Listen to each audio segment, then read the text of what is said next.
hello, fantastic listeners zooming in from every corner of YouTube. Mira here, bursting into your day with more energy than a toddler after a triple espresso. And guess what? I almost didn't make it to the studio today. Mira, you say bursting in like it's a surprise. For you, almost not making it is practically your signature move. Leo here, everyone ready to witness whatever chaos Mira's barely escaped this time. Spill the beans, caffeine queen. Okay, so picture this, I'm rushing to get ready, right? Trying to decide between my sparkly shoes and my even sparklier shoes. Because, choices are hard. I walked straight into my closet door. Not just on Thuck's full-on collision. Let me guess. The door didn't even flinch, but you saw stars and probably blamed the door for being in your way. Sounds about right for Sparkly Shoes versus Closet Door, the epic showdown. I swear, my closet door has a personal vendetta against me. Ouch, but hey, at least it woke me up better than any alarm. And now I'm here, ready to brighten your day. Door-induced headache and all. Right, brightening our day. More like brightening the studio with your near misses. But jokes aside, welcome back to our podcast, folks. If you're new here, buckle up, because it's always a ride. And if you're returning, well, you know what you signed up for. And today, buckle up extra tight, because we're taking you on a journey to drumroll please not one, but TWO fascinating countries. Get ready to explore Armenia and Azerbaijan. Boom. Armenia and Azerbaijan, huh? Sounds like we're about to dive into a region that's, shall we say, interesting. Let's just hope Mira doesn't try to navigate geopolitical borders with her sparkly shoes. That could get messy. Oh, come on. Leo, sparkly shoes are for diplomacy. They bring people together. But seriously, folks, we're super excited to compare these two countries. We've got loads of cool stuff lined up, from culture and cuisine to well. You'll just have to keep listening to find out. Cool stuff is mere speak for potential comedic fodder. But yeah, for real, we're gonna dig into what makes Armenia and Azerbaijan unique, what they share, and maybe even figure out which one has better coffee. Priorities, people priorities. Coffee is definitely a priority. But also culture, history, maybe a little bit of friendly teasing between us about which country is better in certain areas. It's all in good fun, of course. We love both places from a purely observational, comedic, and slightly caffeine-fueled perspective. Slightly caffeine-fueled is an understatement when it comes to you, Mira. But hey, that's why we love you. And hopefully, that's why you guys watching on YouTube love us too. If you do, you know the drill, hit that like button, subscribe, and maybe leave a comment telling us which country you think has better coffee. Let the debates begin. Yes. Commence our fuel for our podcast fire. And speaking of fire, get ready, listeners, because we're about to ignite this comparison. Let's jump right in and see what Armenia and Azerbaijan are all about. Alrighty, safety first, folks. Let's chat about Armenia and Azerbaijan and whether you need to pack a superhero suit or just your regular comfy shoes. When we talk general safety and crime rates, it sounds so serious, like we're about to read a police report. Superhero suit might be a bit much, Mira, unless you're planning on fighting off aggressive pigeons in Yerevan's Republic Square. Those guys are fearless, but yeah, safety, crime is Republican material, but important if you're ill, setting up a Baklavastan in Baku. Baklavastan in Baku? Now that's an idea. Maybe we should add business opportunities to our cast topics. But back to safety. I've heard both Armenia and Azerbaijan are generally quite safe, especially for tourists. Like, you're more likely to trip over a cobblestone than get caught in a high-speed chase. Bolestones are definitely a bigger threat.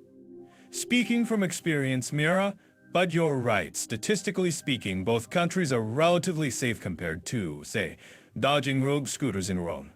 Petty theft is probably the main thing to watch out for, like anywhere with tourists. Pickpockets love a good tourist crowd. It's like an all-you-can-eat buffet for them. Boobs. So, basic city smarts apply. Keep your wallet in your front pocket. Don't flash your fancy phone around like you're advertising it for sale.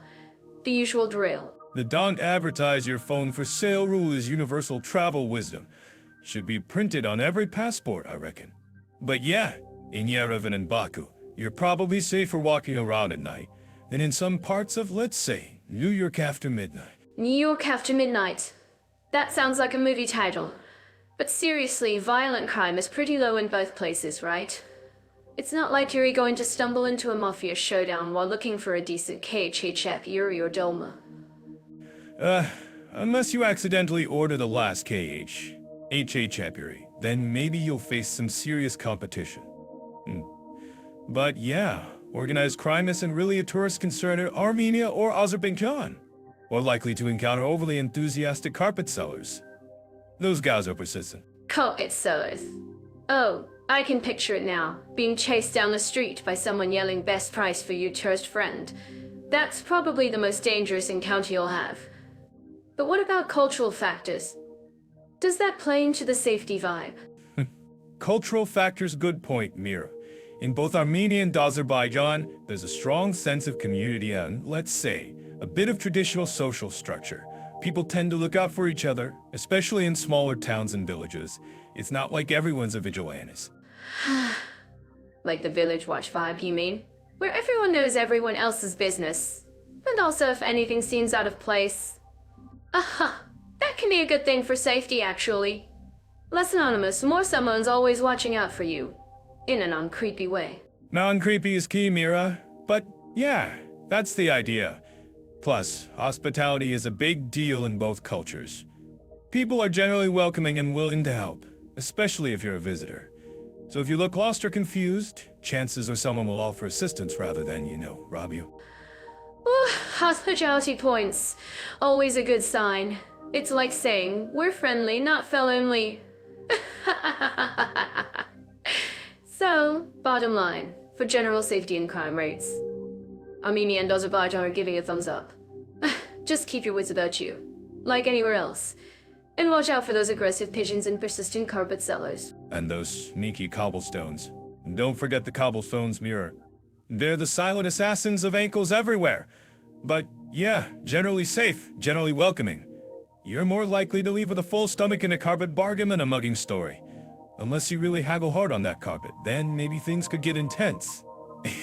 Speaking of keeping things smooth, let's glide right into political stability and social harmony in Armenia and Azerbaijan. It sounds like we're about to discuss whether these countries are more keep calm and carry on. Or hold on to your hats. Keep calm and carry on versus hold on to your hats. Mira, you always find the most dramatic way to put it. But yeah, political stability and social harmony crucial if you're planning to, not just visit, but maybe actually live somewhere.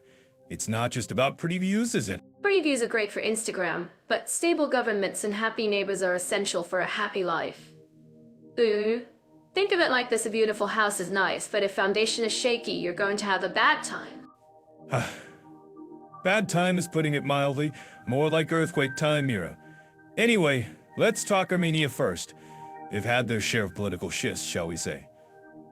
It's not always been a straight line to stability, has it? Well, Leo, life's really a straight line, is it? More like a fun zigzag GUI dance. But yes, Armenia has definitely seen some dynamic political moments. Think of it as a very expressive political landscape. Wow, lots of passionate debates. Lots of opinions flying around. Expressive is one way to put it. Turbulence brings another that springs to mind. Remember those protests a few years back? Felt like the whole country was having a very loud conversation. Not exactly the picture of serene stability you'd put on a postcard, right? True, true. But think of it as passionate civic engagement. Ooh, people really care, Leo. They're not just sitting at home watching TV, they're out there making their voices heard. That's spirited. Spirited, yes. Also, potentially disruptive if you're trying to, say, run a business or just have a quiet afternoon. And let's not forget the unresolved situation with Nagorno-Karabakh. That's been a simmering pot of instability for decades, hasn't it? A simmering pot indeed. It's a complex situation, and it definitely casts a shadow, doesn't it? It's like having a dramatic subplot constantly running in the background of the national story. Whoa! More than a subplot, Mira. More than a subplot, Mira. More like the main plot that keeps threatening to explode. And it affects everything from the economy to social feelings, doesn't it? Hard to have total harmony when there's this big, unresolved issue hanging over everything. It does create a certain tension in the air. But on the flip side, Armenians are incredibly resilient, aren't they? They've been through so much, and they still have this amazing spirit and warmth. Resilient, yes.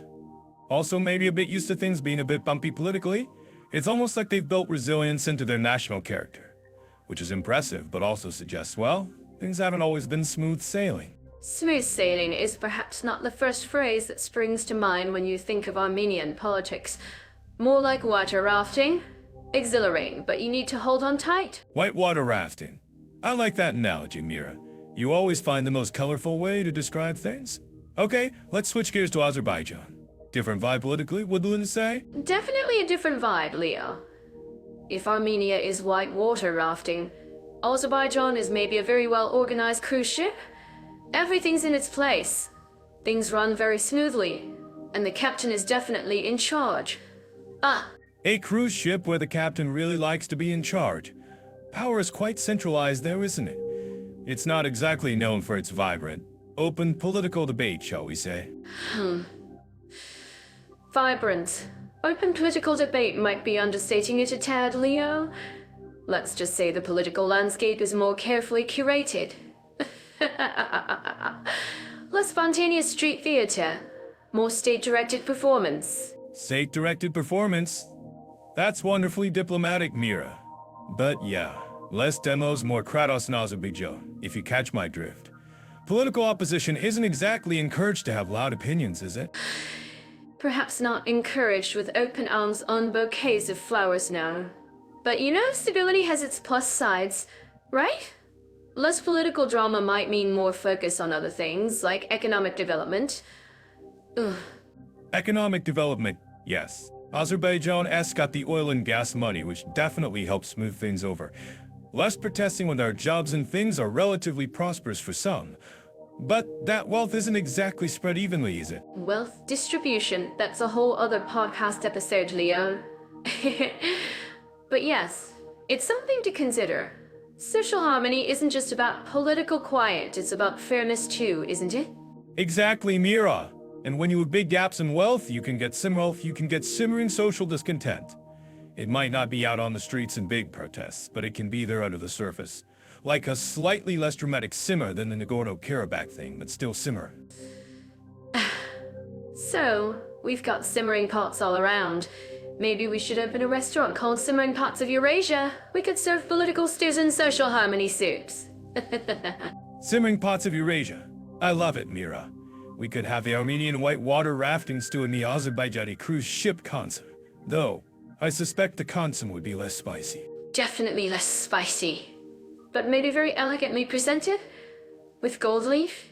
To reflect the oil wealth. Ooh. Gold leaf. Perfect. And the Armenian stew would be rustic, maybe. Served in a clay pot, with maybe some strategically placed chili peppers to represent the spirited political debates. Strategically placed chili peppers. Genius, Leo. This restaurant idea is really taking off. We should put this on Jet Off AI. Simmering Pots of Eurasia, your guide to politically flavored cuisine. Maybe we should stick to podcast for now, Mira. But yeah, political stability and social harmony complicated in both countries for different reasons. Armenia, more openly dynamic, let's say. Azerbaijan, more control. Neither is a simple picture of perfect bliss, is it? No perfect bliss here, Leo. But that's what makes life interesting, right? A bit of spice, a bit of simmer, a bit of white water rafting. It's all part of the flavor. And remember, folks, if you want to dive deeper into these flavors, you can always check out related articles and podcasts on Jet Off AI. Indeed, and if you enjoyed our culinary take on political stability, don't forget to like and subscribe. Maybe we'll even share our Simmering Pots of Eurasia menu on YouTube. YouTube menu reveal. Now that's a video I'd watch. But for now, let's move on to our next topic, before we get to hungry thinking about political stews. Our current topic, we compare economic conditions and cost of living in two countries, exploring their impact on expats' financial realities. From solid job markets, to the price of groceries. Let's see which place might be kinder to our wallets. Ooh. Yes, The universally beloved topic money? Yes, the universally beloved topic money.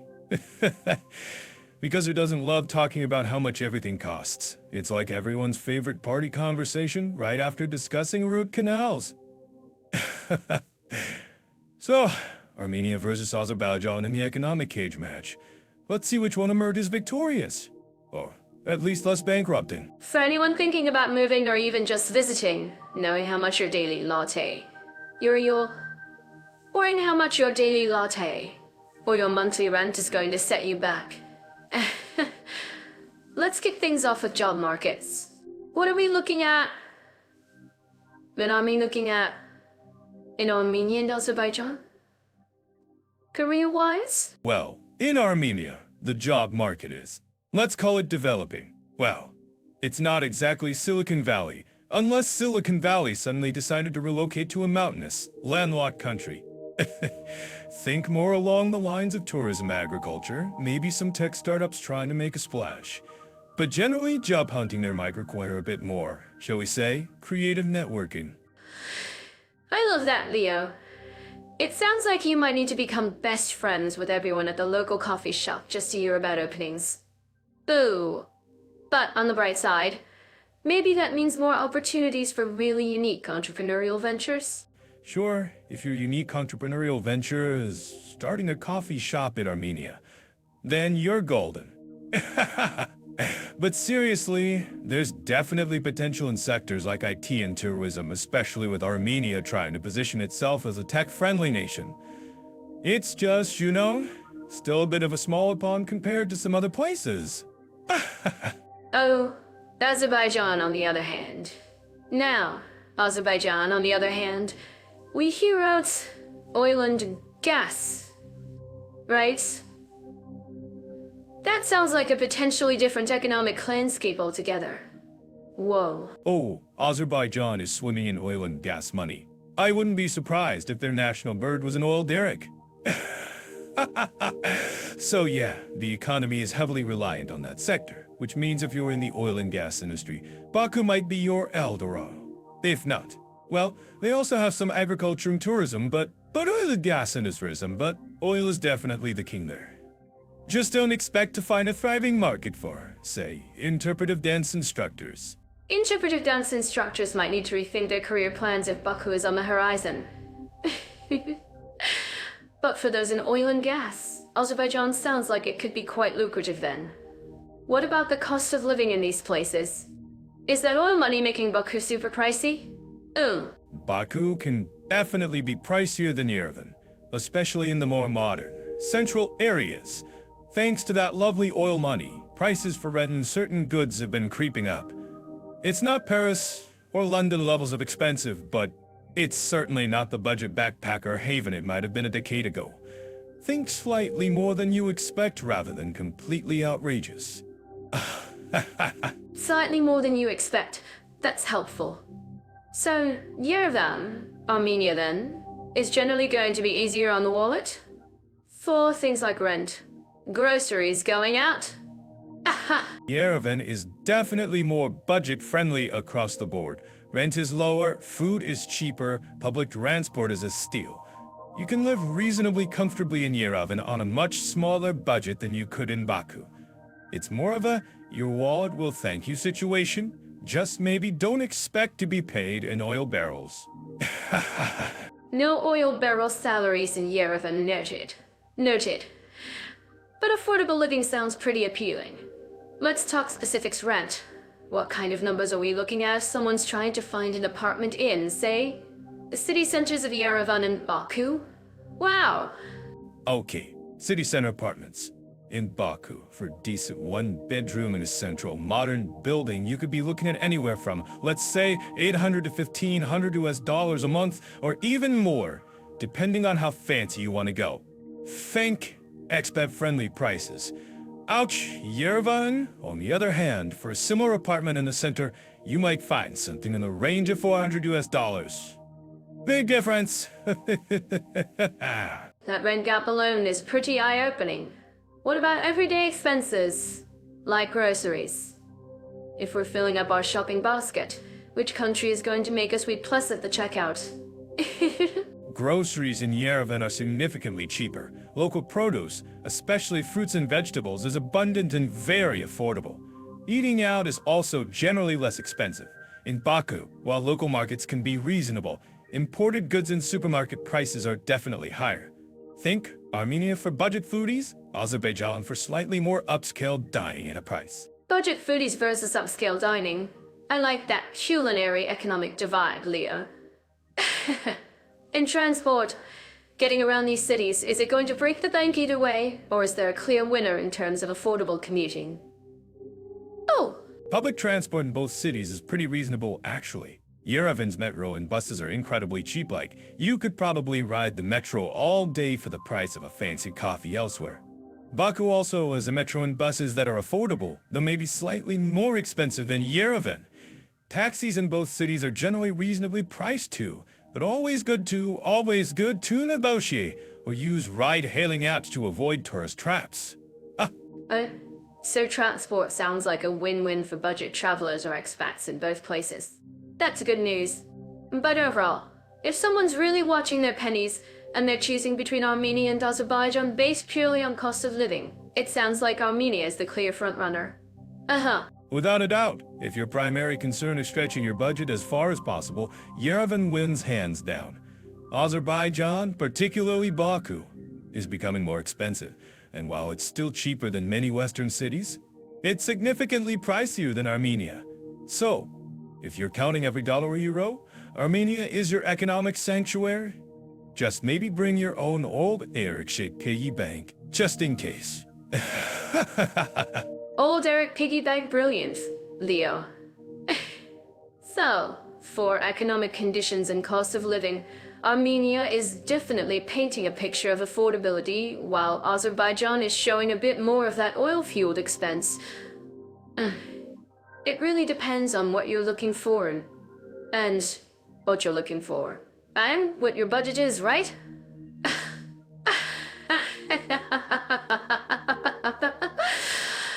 This is all super helpful. Forget to like and subscribe on YouTube. Exactly, Mira. It's all about priorities. Do you want to live largish in Baku with potential oil-adjacent Baku with potential oil-adjacent job prospects, or embrace the budget-friendly charm of Yerevan with its developing job market? Both have their economic appeals, just in very different ways. And for more insights and comparisons, you can always check out Tudolf AI, you're navigating the world. Now, what's next on our list? Perhaps the thrilling world of healthcare. Okay, Yo, speaking of settling down somewhere, let's chat about where you'd actually live, you know. Like, if we weren't just podcasting superstars and actually needed a roof over our heads in Armenia or Azerbaijan. The glamorous world of bricks and mortar. Or, knowing us, probably more like charmingly dilapidated stone and well, more stone. But yeah, accommodation, the unsung hero of any travel plan, right? After coffee, of course. Because roughing it is fun for like a day, but long term. I need a comfy bed and definitely a bathroom that doesn't involve holding my breath. Ooh, so, spill the beans, Leo. What are we looking at in Armenia and Azerbaijan? Are we talking fancy hotels or cozy little apartments? Well, Mira, if you're picturing sprawling mansions with butlers, maybe dial back the Hollywood expectations just a tad? Bath factories, especially outside the capitals, are more about, let's call it, authentic charm. Is that code 4 might have a surprise gecko in the shower? Okay, I guess But seriously, what kind of places can you find? Like if I wanted to pretend I was a local, not just a dazzling tourist. If you want to go local, apartments are your friend in both Yerevan and Baku. You can find everything from Soviet-era buildings with, shall we say, character, to newer builds that are slightly less characterful. Characterful again. You're really good at the euphemisms today, Leo. So, characterful apartments, are they like clean? Do they have, roofs that don't leak when it rains? Ooh, these are important details for long-term podcasting success, Roofs are generally a plus, yes. And cleanliness, well, it varies as always. In the city centers, especially in Baku, which has seen a lot of development, you can find some quite modern and well-maintained apartments. Yerevan is catching up, but it's a bit more authentically vintage in places. Authentically vintage. Okay, I'm sensing a theme here. So, if apartments are characterful and authentically vintage, what about hotels? Are they at least reliably roofed? Hotels are definitely more predictable. You'll find your international chains in the big cities, especially in Baku, which is aiming for that shiny, modern vibe. Wow, Yerevan has some nice hotels too, often with more of a boutique feel, maybe in converted old buildings. Again, characters involved. You on fire with the charm adjectives, Leo. But boutique sounds good. Does that mean slightly less likely to have surprise geckos? Fingers crossed. Ooh. Gecko probability decreases significantly in boutique establishments, yes. Though, never say never. Nature finds a way. Mira, nature finds a way. Mira, nature finds a way. Hey, nature finds a way. But generally, hotels are your safer bet for consistent quality, especially if you're not feeling adventurous with your accommodation. Hotels for gecko phobias like me, got it. But what if you want something cozier? Like, not a huge hotel, but not an apartment either. Anything in between an Armenia and Azerbaijan? Guest houses are a good shout, especially if you venture outside the main cities. In Armenia, you'll find loads of family-run guest houses, particularly in tourist areas. Think Dilijan, Gors, places like that. Oh, Azerbaijan has them too, though maybe less common, especially outside the established routes. Guest houses sound lovely. Like staying with a friendly aunt you never knew you had, who also happens to run a BB. Are they authentically charming too? Or are we finally breaking free from the charm adjective vortex? Guest houses are authentically homey. There, I did again. But seriously, they can be great. Often you get home-cooked meals, local advice. Quality can vary a feel for the place. Quality can vary wildly, though, from basic but clean to surprisingly comfortable and well-run. It's a bit of a gamble, but sometimes that's part of the fun, right? A gamble you're making it sound like Russian roulette, but with killers instead of bullets. Okay, it may be a little too dramatic. But what about quality in general? Like, are we talking European standards or more local standards? Local standards is a diplomatic way to put it, Mira. In the big cities, especially Baku, you'll find places that are pretty close to European standards in terms of quality, especially in the newer hotels and apartment buildings. But outside of those, let's just say expectations should be adjusted. Adjusted expectations? Is that another euphemism, Leo? Are we running out of euphemisms? I'm starting to think authentically charming. It's code for bring your own toilet paper. Oops. Toilet paper is usually provided, Mira. Let's not descend into travel horror stories just yet. Yes, adjusted expectations means things might not always be perfect. Plumbing can be temperamental. Electricity might not, and amenities might be a slightly flexible concept. Flexible concept of modern amenities. I love it. So, like WI-Fi available might mean WI-Fi available near the window, if the wind is blowing in the right direction. Okay, I'm teasing, but it's good to know what we're getting into. More like Wi-Fi available in the lobby if the router feels like it, but you get the idea. Generally, especially if you're paying a bit more, you can find decent quality accommodation in both countries. Just read reviews carefully, and don't be afraid to ask questions before you book. And maybe pack some extra patience. And maybe a gecko repelling spray, just in case. But seriously, good to know there are options, from characterful apartments to boutique charm hotels and authentically homey guest houses. Thanks for the accommodation lowdown, Leo. Oh, nah. What's next on our list of comparisons? Up next, Mira, we bravely venture into the treacherous territory of visa and immigration procedures. Prepare for paperwork, bureaucracy, and possibly existential dread. Our current topic. We compare the ease of visa, immigration, and official procedures into countries, highlighting the bureaucratic journey. You know, sometimes I think visa applications are designed by people who enjoy watching us squirm. It's like a secret test of patience and form-filling skills. Oh, absolutely, Mira. It's like they're saying, prove you are ELLY want to visit.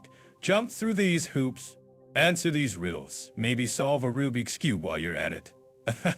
And today we are tackling Armenia and Azerbaijan, two fascinating countries with distinct approaches to welcoming guests, let's say. Distinct is one word for it, Leo. Distinct is one word for it, Leo. Many nationalities can actually waltz right in visa-free for a good chunk of time, especially if you're from the EU, US, or Canada. It's almost like they're rolling out the red carpet, or maybe a nice Armenian carpet saying welcome. Come on in. Yes, Armenia is quite friendly on the visa front for short tourist stays. Think of it as the relaxed friend who says, just come over, no need to RSVP. But of course, if you're planning to stay longer or work, or maybe start a new life and open a baklava shop, then things get a tad more official. A baklava shop in Armenia. Ooh, now that's a business idea I can get behind. But yes, for longer stays like anywhere, you'll need to navigate the residency permit process. It's not always a piece of cake, or should I say, a piece of baklava?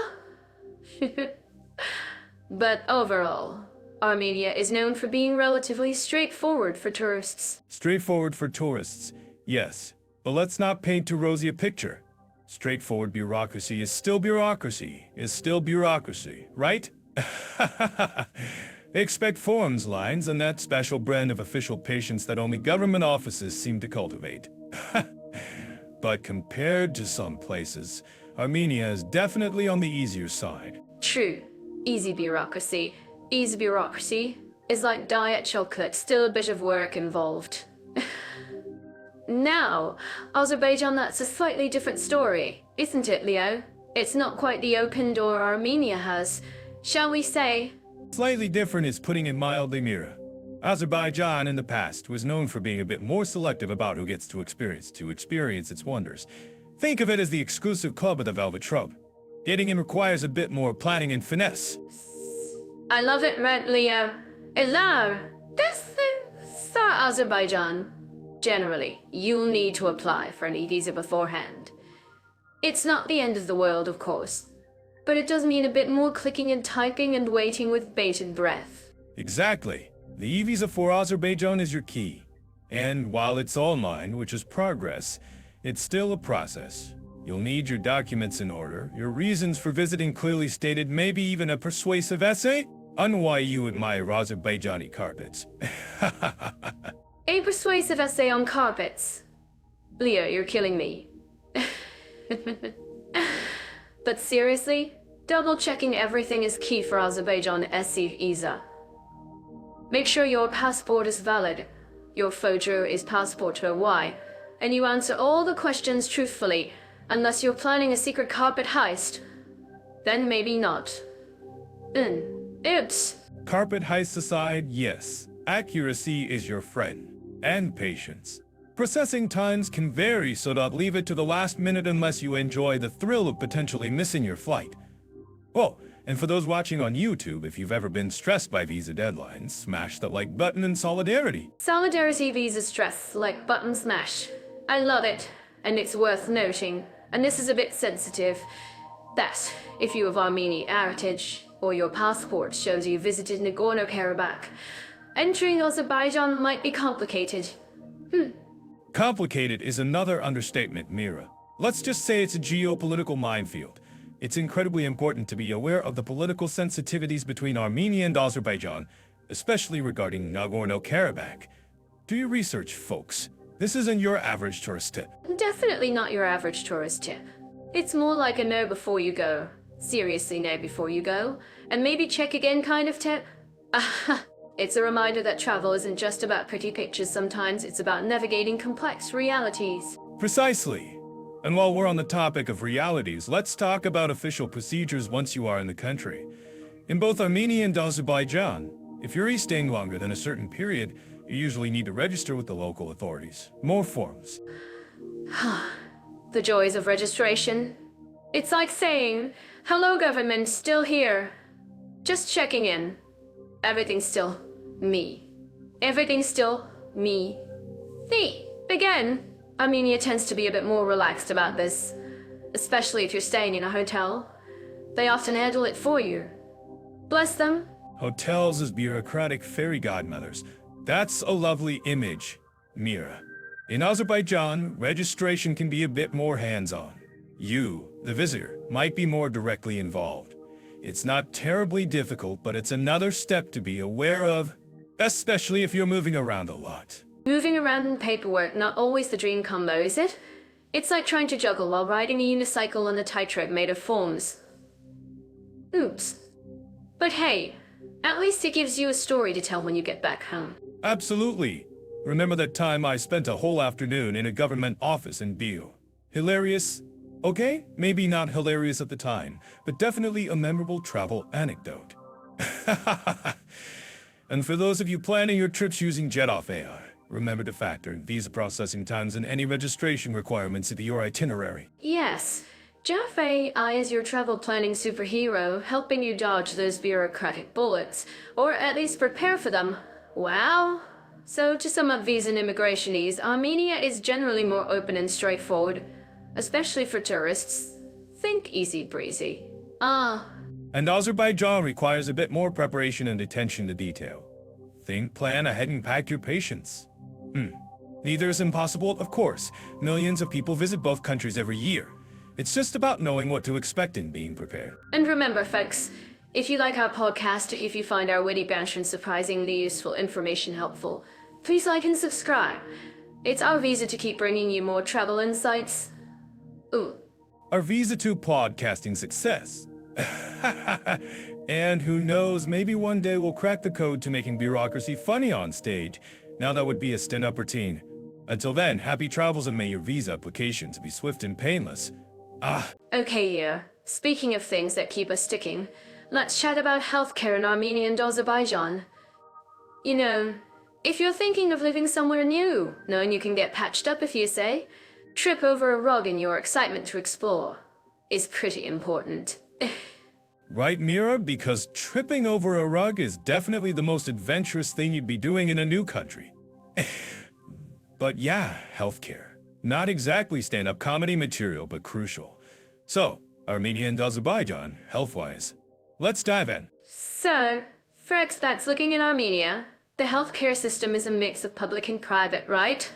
From what I hear, the public system is more affordable, which is always nice for the wallet. But maybe not always the speediest. Speedy and public system are really best buddies, are they, Mira? It's like expecting a snail to win a race against a cheetah. But yeah, Armenia's public healthcare is there. It's accessible, especially if you're on a budget. Think of it as the no-frills airline of healthcare. Get you there, but maybe not in first-class comfort. No frills airline of healthcare. I love that. So, what about the quality then? Is it like, bring your own bandages? Little or more, you're in good hands mostly. Oh! Well, bring your own bandages might be a tad dramatic, even for me. Look, in Armenia, you'll find good doctors, no doubt. Many are trained to pretty decent standards, sometimes even internationally.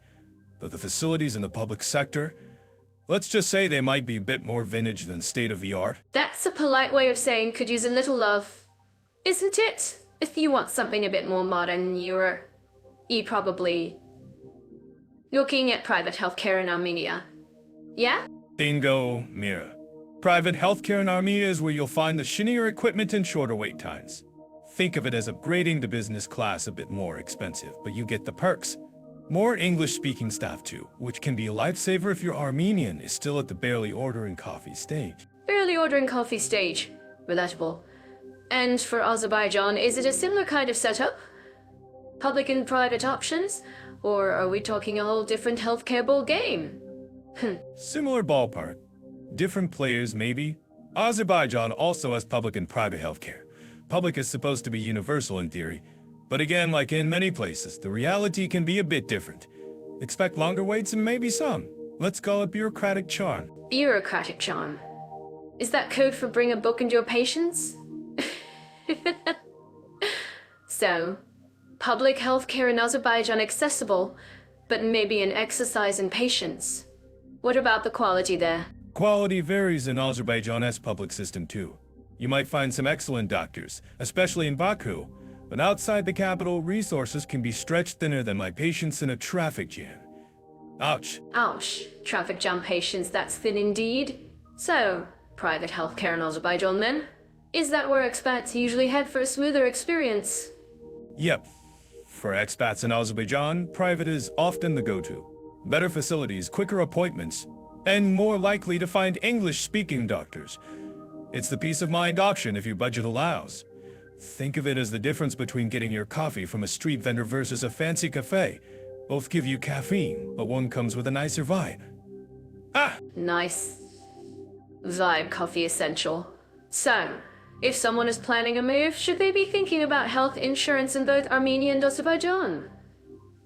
Like, is it a must-have or more of a good-to-have? Like sprinkles on ice cream kind of thing? Health insurance is definitely more must-have than sprinkles, Mira. Unless you're incredibly lucky or incredibly healthy. Skipping insurance is like playing Russian roulette with your wallet. Especially in the private sector, costs can add up faster than my joke count in a good show. Joke count in a good show that's speedy. So, insurance is key. Are there any cultural things to keep in mind when dealing with healthcare in Armenia or Azerbaijan? Like, are appointments super formal or more chatty and relaxed? Culturally, both Armenia and Azerbaijan can be a bit more formal than, say, your laid-back California doctor's office. Expect a bit more formality, maybe a bit less chit-chat about your weekend plans and more focus on the issue at hand. But politeness is definitely valued in both cultures. So, maybe less hey doc, what's up, and more good day doctor, I have this thing. Anything else expats should watch out for, health-wise, in these countries? Well, language barrier is the obvious one if you're not fluent in Armenian or Azerbaijani. Having a translator or sticking to private facilities with English speakers can really smooth things out. And maybe pack some basic meds with you when you arrive, just in case. Like a first aid kit for the mildly panicked expat. First aid kit for the mildly panicked expat. Perfect! So, to sum it up, for healthcare in Armenia and Azerbaijan, public systems are there. Affordable, but maybe a bit rustic. Private is pricier but smoother, faster, and more English-friendly. Insurance definitely a must-have, not a maybe later. And remember your manners and maybe a phrasebook. Aha! Spot on, Mira. You've just given our listeners the expat healthcare survival guide for Armenia and Azerbaijan. And hey, if all else fails, just laugh it off. Humor is free and good for the soul, right?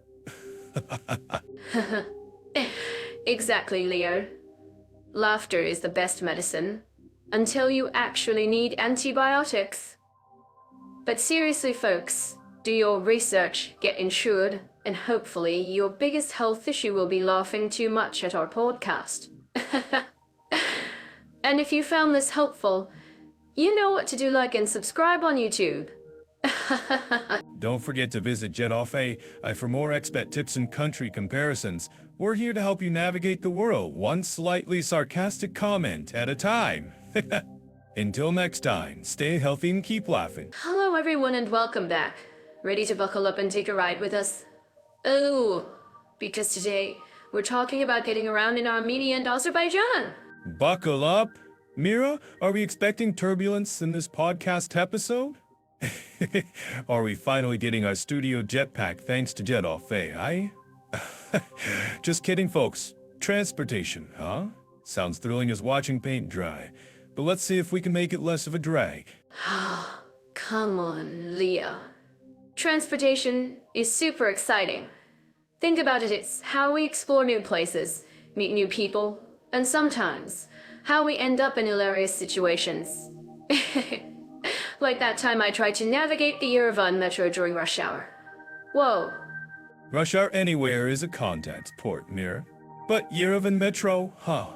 Compact, efficient, a bit like a time machine to the Soviet era, wouldn't you say? I mean functional, but don't expect singing Animat Ratkins announcing the stops. No Animat Ratkins, but definitely a charm of its own. It's like stepping back in time, but in a cool, historical way. And it gets you where you need to go, right? Plus, It's a great way to escape the Yerevan heat in summer. Ah, True, underground is always a good call in scorching summers. Azerbaijan, Baku Metro, on the other hand, feels a bit more, shall we say, opulent. Marble stations, grand chandeliers, it's like they decided to build palaces underground. Wow, makes your daily commute feel a tad more regal, doesn't it? regal commute. I love that. Imagine telling your friends, oh, just heading to my Marble Station Palace stop. But seriously, Baku Metro is stunning. It's like they took the underground part literally and built a whole other world down there. Woo! Right? You almost expect to see royalty descending those escalators. But let's be real, most of the time it's just regular folks trying to get to work, maybe slightly more impressed with their surroundings than in your average subway. Still, a little bit of underground palace never hurt anyone. And what about buses and Marshruck KAS? Those are the real workhorses of public transport, right?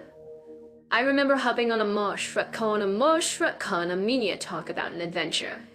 Marshruck KSA, the minibus experience. In Armenia, they're like these vibrant, slightly chaotic, but undeniably efficient little vans.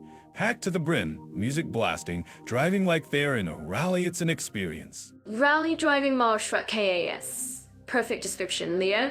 You definitely get your adrenaline pumping just getting to the next town. And the views, sometimes you're clinging on for dear life, but then you look out the window and wow, breathtaking Armenian scenery just whizzing by. Scenic near-death experiences, that's what Marshruck KS offer. In Azerbaijan, you've got buses too, often newer, maybe a touch less spirited in their driving style. Still, both countries, buses and Marshruck KS, are the backbone for getting around outside the cities. Less spirited driving. Where's the fun in that, Leo? But yeah, for intercity travel, buses are key, comfortable enough, and you really get to see the countryside. Although, sometimes there's mountain roads, ouch. My stomach remembers those hairpin turns. Mountain roads. Nature's roller coaster, both Armenia and Azerbaijan have their fair share. Driving yourself? Well, in cities, it's the usual urban jungle chaos. Outside road quality varies.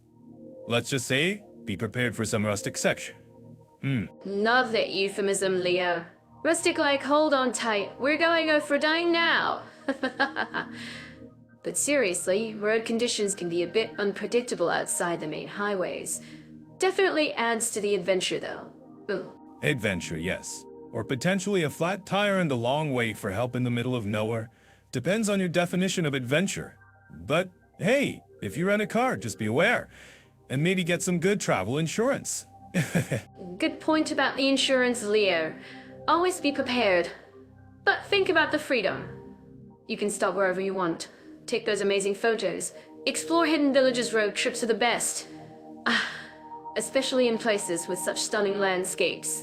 Wow. Okay, road trips have their charm, if you're into that whole being in control thing. Personally, I prefer rains. Less stressful, you can actually relax, maybe even get some work done or just stare out the window without fearing for your life. A mountain pass. Trains. Relaxing train journeys. Sounds idyllic. Leo, do Armenia and Azerbaijan have good train networks for travelers? I know they had railways back in the Soviet times, huh?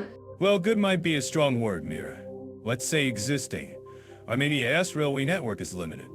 It's there, primarily for cargo, passenger services, or let's just say, not the highlight reel Armenian travel. Limited train adventures in Armenia, then. Good to know. What about Azerbaijan? Are they more of a train country? Maybe those marble metro stations are just the tip of the iceberg, or rather, the tip of the underground palace. Azerbaijan is investing in its railway infrastructure, yes. They have some decent intercity trains connecting Baku to other parts of the country. Comfortable, relatively modern still, not exactly high-speed bullet trains zooming across the landscape. More like pleasantly paced scenic routes. Pleasantly paced scenic routes. That sounds lovely too. Perfect for soaking in the views without the rolling Marshruck experience. So, trains in Azerbaijan are a maybe, trains in Armenia are a scenic but limited option. Got it! What about when you just need to get somewhere quickly within a city? Taxis. Ride charging apps? Taxis are everywhere in both countries. Negotiate the fare beforehand, though, especially if you look like a tourist. Ride-charging apps are also becoming more common, especially in Baku and Yerevan. Yannick's taxi is popular. Uber operates in Baku, makes life a bit easier than flying and hoping for the best. Negotiate fares and ride charging apps to the rescue. Sounds familiar from my travels. Good advice, Leo. And for getting into and out of the countries? Airports? Are they easy to navigate for international travelers? Airports are generally fine. Yerevan SCV Artnats International Airport is modern. Efficient does the job. Baku's Hyder Aliyev International Airport is quite impressive, actually. Modern, spacious, again, that touch of Azerbaijani grandiosity. Wow, both handle international flights. Visa processes are usually smooth, no major complaints on the airport front. That's always a relief when you're traveling. So, overall, transportation in Armenia and Azerbaijan, it's quirks. It's adventures. It's marble palaces underground, haha. But it gets you where you need to go, right? Exactly. It's not always seamless. It's not always luxurious, but it's functional. And sometimes the slightly chaotic, slightly unpredictable nature of it all that's part of the charm, isn't it? Or at least, that's what we tell ourselves to stay sane while waiting for a Marshra car that's running on Armenian time. Armenian time. I love it. It's all part of the experience, Leo. And remember, listeners, if you find yourself on a rally-driving Marshra car with breathtaking views, or descending into a marble metro palace, take a moment to enjoy the ride. Oh, and maybe like and subscribe to our YouTube channel while you're at it. Yes, please do like and subscribe. It helps us afford those slightly less rustic transportation options for our next research trip. Maybe even a first-class ranked ticket in Azerbaijan. Me can ream, right? Anyway, next up, let's talk about something completely different, shall we? All right, Leo. Let's chat about something that can either make or break your trip abroad language. We're diving into Armenia and Azerbaijan. And trust me, trying to order coffee can become an Olympic sport if you're not careful. An Olympic sport, Mira. More like a comedy show. I can already picture tourists swimming for coffee and ending up with a plate of pickled vegetables. But yeah, language barriers crucial stuff. Let's see which of these countries is linguistically friendlier to the bewildered traveler. First up, Armenia. Their language is Armenian, which uses its own super unique alphabet. It's like looking at beautiful art. But trying to read it? Good luck unless you've been practicing. Armenian alphabet, right? Looks like elegant scribbles to me. Imagine trying to decipher a street sign and that you need a Rosetta Stone just for ordering a kebab. So it's not exactly like strolling a Galate, is it? Definitely not your average Tuesday morning coffee run, Leo. But on the bright side, isn't it exciting? It's like unlocking a secret code every time you learn a new word. Ooh, though. I'll admit my first attempt at saying thank you in Armenian sounded more like I was summoning a friendly ghost. A friendly ghost ordering what? More pickled vegetables. All right, Azerbaijan. Next up.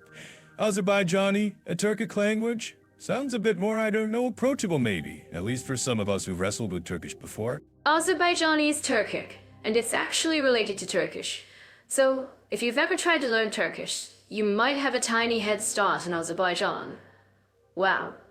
Though, don't go thinking you're fluent just because you can order baklava in Istanbul. Baklava fluency doesn't translate to diplomatic negotiations, sadly. But you're right, Turkic language is a bit more common in some parts of the world. They used to use Cyrillic and Latin script, right? Now they use the Latin alphabet, which is definitely easier on the eyes for most of us. But here's the fun fact, they also have Russian pretty widely spoken, thanks to their Soviet past. Bonus language points. Oh. Russian, the old reliable. So if your Armenian ghost impression fails, you can always try your best spazami in Azerbaijan. Aha, though, I'm picturing tourists now, switching between Armenian gibberish and rusty Russian, totally confusing the locals. Imagine the linguistic circus. But seriously, in both countries, especially in touristy areas, you can find people who speak English. It's not like everyone's fluent. but you can usually find someone to help you out. Ah, Usually being the operative word, Mira. Usually there's coffee in my cup, but sometimes it's just errand disappointment. So, English is a maybe, what about translation apps? Are we saved by technology? alright, translation apps are your best friend. Google Translate, Unix Translate, they can be lifesavers. Just download the languages before you go, and you can type out phrases or even use the camera to translate signs. Wow, it's like having a pocket-sized language fairy. Pocket-sized language fairy that occasionally translates where's the bathroom, as where is the badger room? Oops, but yeah, apps are handy, no doubt. Still, nothing beats a bit of old-fashioned charm, trying to learn a few basic phrases right. Learning a few phrases shows you making an effort, and locals really appreciate that. Even if you butcher the pronunciation, they'll probably just chuckle and help you out. Plus, it's fun. Oh, I once tried to say hello in Armenian and ended up saying something that apparently meant, may your goat be blessed. May you go be blessed. That's brilliant, Mira. I bet that made someone's day. See, language mishaps can be comedy gold. But in terms of actual communication ease, sounds like Azerbaijan might have a slight edge, with the Latin script and Russian being a bit more widespread. Maybe a tiny edge, but Armenia's catching up. And honestly, the warmth and hospitality in both countries totally make up for any language barriers. People are genuinely helpful and patient, even if you're just pointing and gesturing wildly. True then. A smile and a bit of frantic gesturing can go a long way. Plus, who needs words when you have charade skills honed by years of family gatherings? Just picture me miming where can I find the best Oma? In Azerbaijan. Oh, Leo, I can just imagine the mime show. You'd probably end up looking like you're wrestling an invisible bear while craving stuffed prey please. But hey, as long as you get your dolma in the end, right? And maybe a good story for your stand-up. Dolmi and the stand-up routine, that's the travel dream, Mira. So, bottom line, language-wise, both Armenia and Azerbaijan are adventures. Bring your apps, your smiles, and maybe a phrase book or two, and you'll be golden.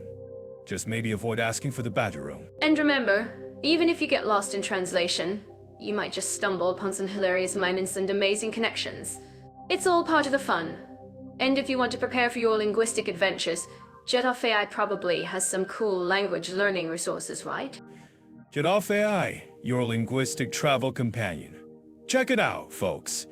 And maybe learn how to say may your goat be blessed in Armenian, just for kicks. Right, Mira. What's next on our compared adventure? Ayo. So, next up on our list, we're diving into cultural diversity and tolerance in Armenia and Azerbaijan. This sounds like it could get interesting, doesn't it? Like, are we talking vibrant mosaics or more like... Well, let's find out. Cultural diversity and tolerance. Sounds like a beauty pageant category, doesn't it? And now, representing Armenia, Miss Cultural Diversity. But seriously, Mira, it's a crucial topic, especially when we're talking about regions with such rich and sometimes complicated histories. Because when you hear Armenia and Azerbaijan, sometimes the first thing that pops into your head is... well, maybe not rainbows and unicorns, right? But underneath the headlines, there's gotta be more to the story. Like, what kind of cultural mix are we actually looking at? Well, historically both regions have been crossroads, right? Armenia, ancient kingdom influenced by Persia, Rome, Byzantium. Azerbaijan, also a melting pot with Persian, Turkish, Russian influences. It's like a history smoothie, a bit blended and maybe a tad chunky in places. I love that, Lear. Though hopefully less chunky and more delightfully layered. Oh, so thinking about Armenia first, what kind of groups are we talking about besides Armenians? Is it just Armenians all the way down? Not entirely. Armenia is pretty homogeneous now, after, history happened. But, historically, there were significant populations of Kurds, Yazidis, Russians, and but it's become much more mono-ethnic over time, especially after the 20th century. Think of it like a really strong cup of Armenian coffee, mostly one flavor. but with hints of other spices in the background from the past. Okay, so Armenia, strong coffee, mostly one flavor. Got it? Now, Azerbaijan, I'm picturing maybe a Sfisio blend. Since you mentioned Turkish and Persian influences, is it more of a cultural buffet over there? Whoa, Azerbaijan is definitely more of a cultural buffet, Mira. You've got Azeris, of course, but also significant Tali's Ejin Talish, AVR Russian, and other communities. It's like walking into a spice market, lots of different aromas and flavors all mixing together. Sometimes harmoniously, sometimes. Well, spices can clash too, right? That sounds a bit dramatic. Ooh, but I guess diversity isn't always a perfectly smooth, Instagram filter kind of thing, is it? Are there any regions within Azerbaijan where you can really see this cultural mix playing out? Ah, absolutely. Regions like Guba in the north are known for their El-Ezijin population and distinct culture. Lankaran in the south, with its Talish community, has a totally different vibe. It's like driving through different countries without leaving Azerbaijan. You're in the music scene and the architecture. It's pretty fascinating, actually. Wow. Fascinating and delicious sounding. Oh, but what about the tolerance, cultural diversity, and tolerance? Because having lots of different groups is one thing, but everyone getting along, that's the real magic trick, isn't it? Ah, that's the million-dollar question, Mira. Historically, and even today, tolerance is, well, it's a work in progress everywhere, including Armenia and Azerbaijan. There have been periods of coexistence and cooperation, and sadly, periods of conflict and tension, especially concerning the Nagorno-Karabakh issue, which, let's be honest, casts a long shadow. Are there any initiatives or programs? Are there any initiatives or programs in either country aimed at actually promoting social harmony or intercultural understanding? Like, are they doing anything beyond just existing next to each other? In Azerbaijan, the government often talks about multiculturalism and tolerance, and there are some state-sponsored events and centers that promote interfaith dialogue and cultural exchange. It's, shall we say, actively promoted from the top down. Whether it fully translates into grassroots change. So we say, actively grassroots harmony is always a bit more complex to measure, isn't it? Actively promoted from the top down, that sounds like it could be interesting. And Armenia? Since it's more homogenous now, is tolerance even really on the radar as a big social issue? Or is it more about other things? Aha! In Armenia, the focus is often more on preserving Armenian culture and identity, especially in the diaspora.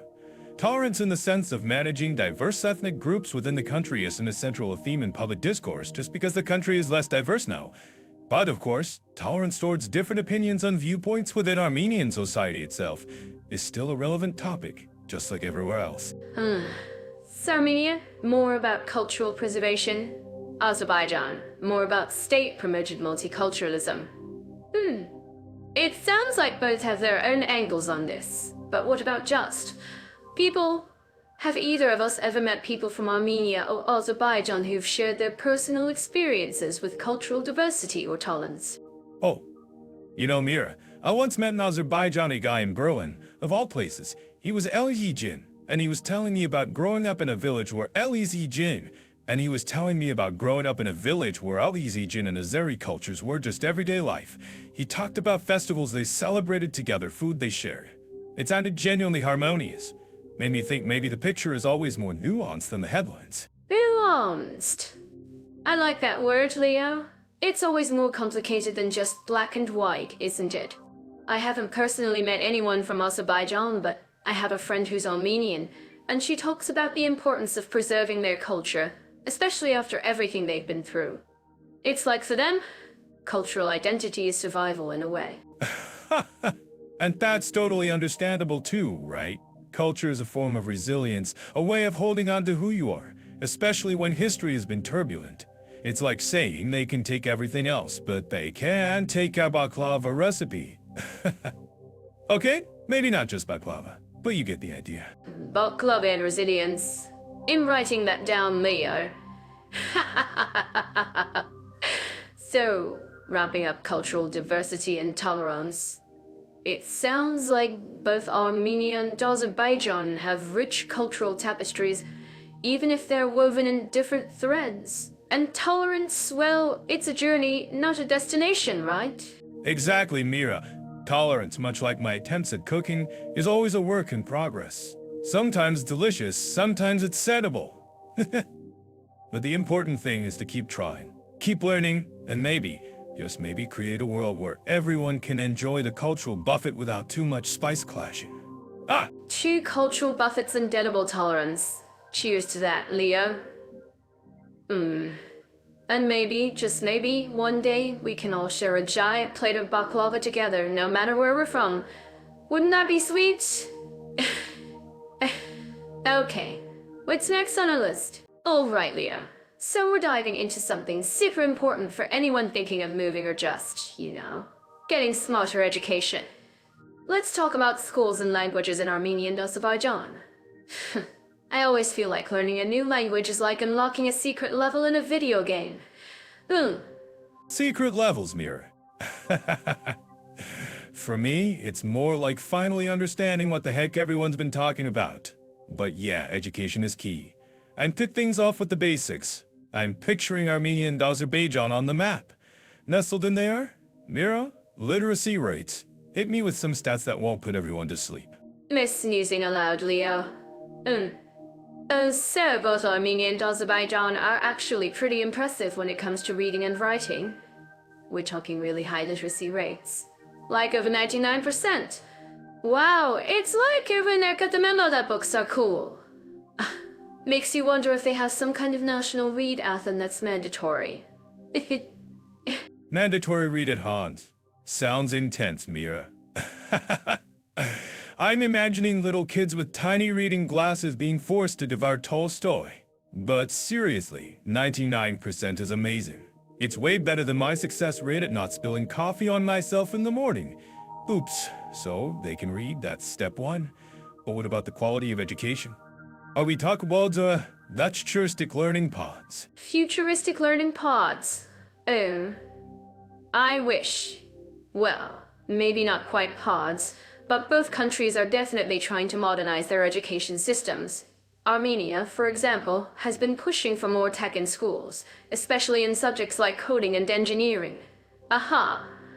They're trying to build the next generation of tech whizzes, it seems. Maybe they'll invent a coffee machine that never spills. A spill-proof coffee machine? Now you're talking, Mira. That's the kind of innovation I can get behind. So Armenia is going all techy. What about Azerbaijan? Are they more into, I don't know, interpretive dance as a core subject? Just kidding. Interpretive dance. What? Oh, Azerbaijan also emphasizes a strong academic base. They've got a big focus on science and technology too, especially with the whole oil and gas industry being important there. But they also really value their cultural heritage and education. So, maybe a little less coding, a little less coding, a little more history and traditional arts. It's a mix. A cultural heritage vibe. Interesting. So, you're saying if you want to become a tech guru, maybe Armenia is calling. But if you want to understand ancient Azerbaijani carpet weaving techniques, then Azerbaijan is your spot. Just trying to simplify it for our listeners, Simplify is good, Liao. Though, I bet you can learn carpet weaving in Armenia too, and coding in Azerbaijan. But yeah, Armenia is making a name for itself in IT, and Azerbaijan is keen on developing its STEM fields too, alongside preserving their rich culture. It's like choosing between two flavors of awesome ice cream, both delicious in their own way. Oh. Ice cream analogy? Nice one, Mira. Okay, so education systems are solid. They're trying to be modern. What about universities? If someone's dreaming a degree in either place, what are their options looking like? Are we talking ivy-covered walls and Nobel Prize winners roaming the halls? Or something a bit different? Ivy-covered walls and Nobel Prize winners. Maybe not exactly like that, but both countries have some decent universities. Armenia has Yerevan State University, which is quite well regarded in the region. And Azerbaijan has Baku State University, which is also a big name there. They might not be Oxford or Harvard, but they offer a range of programs and are getting better all the time. Plus, student life, that's an education in itself. Wow! Student life as an education, I like that, Mira.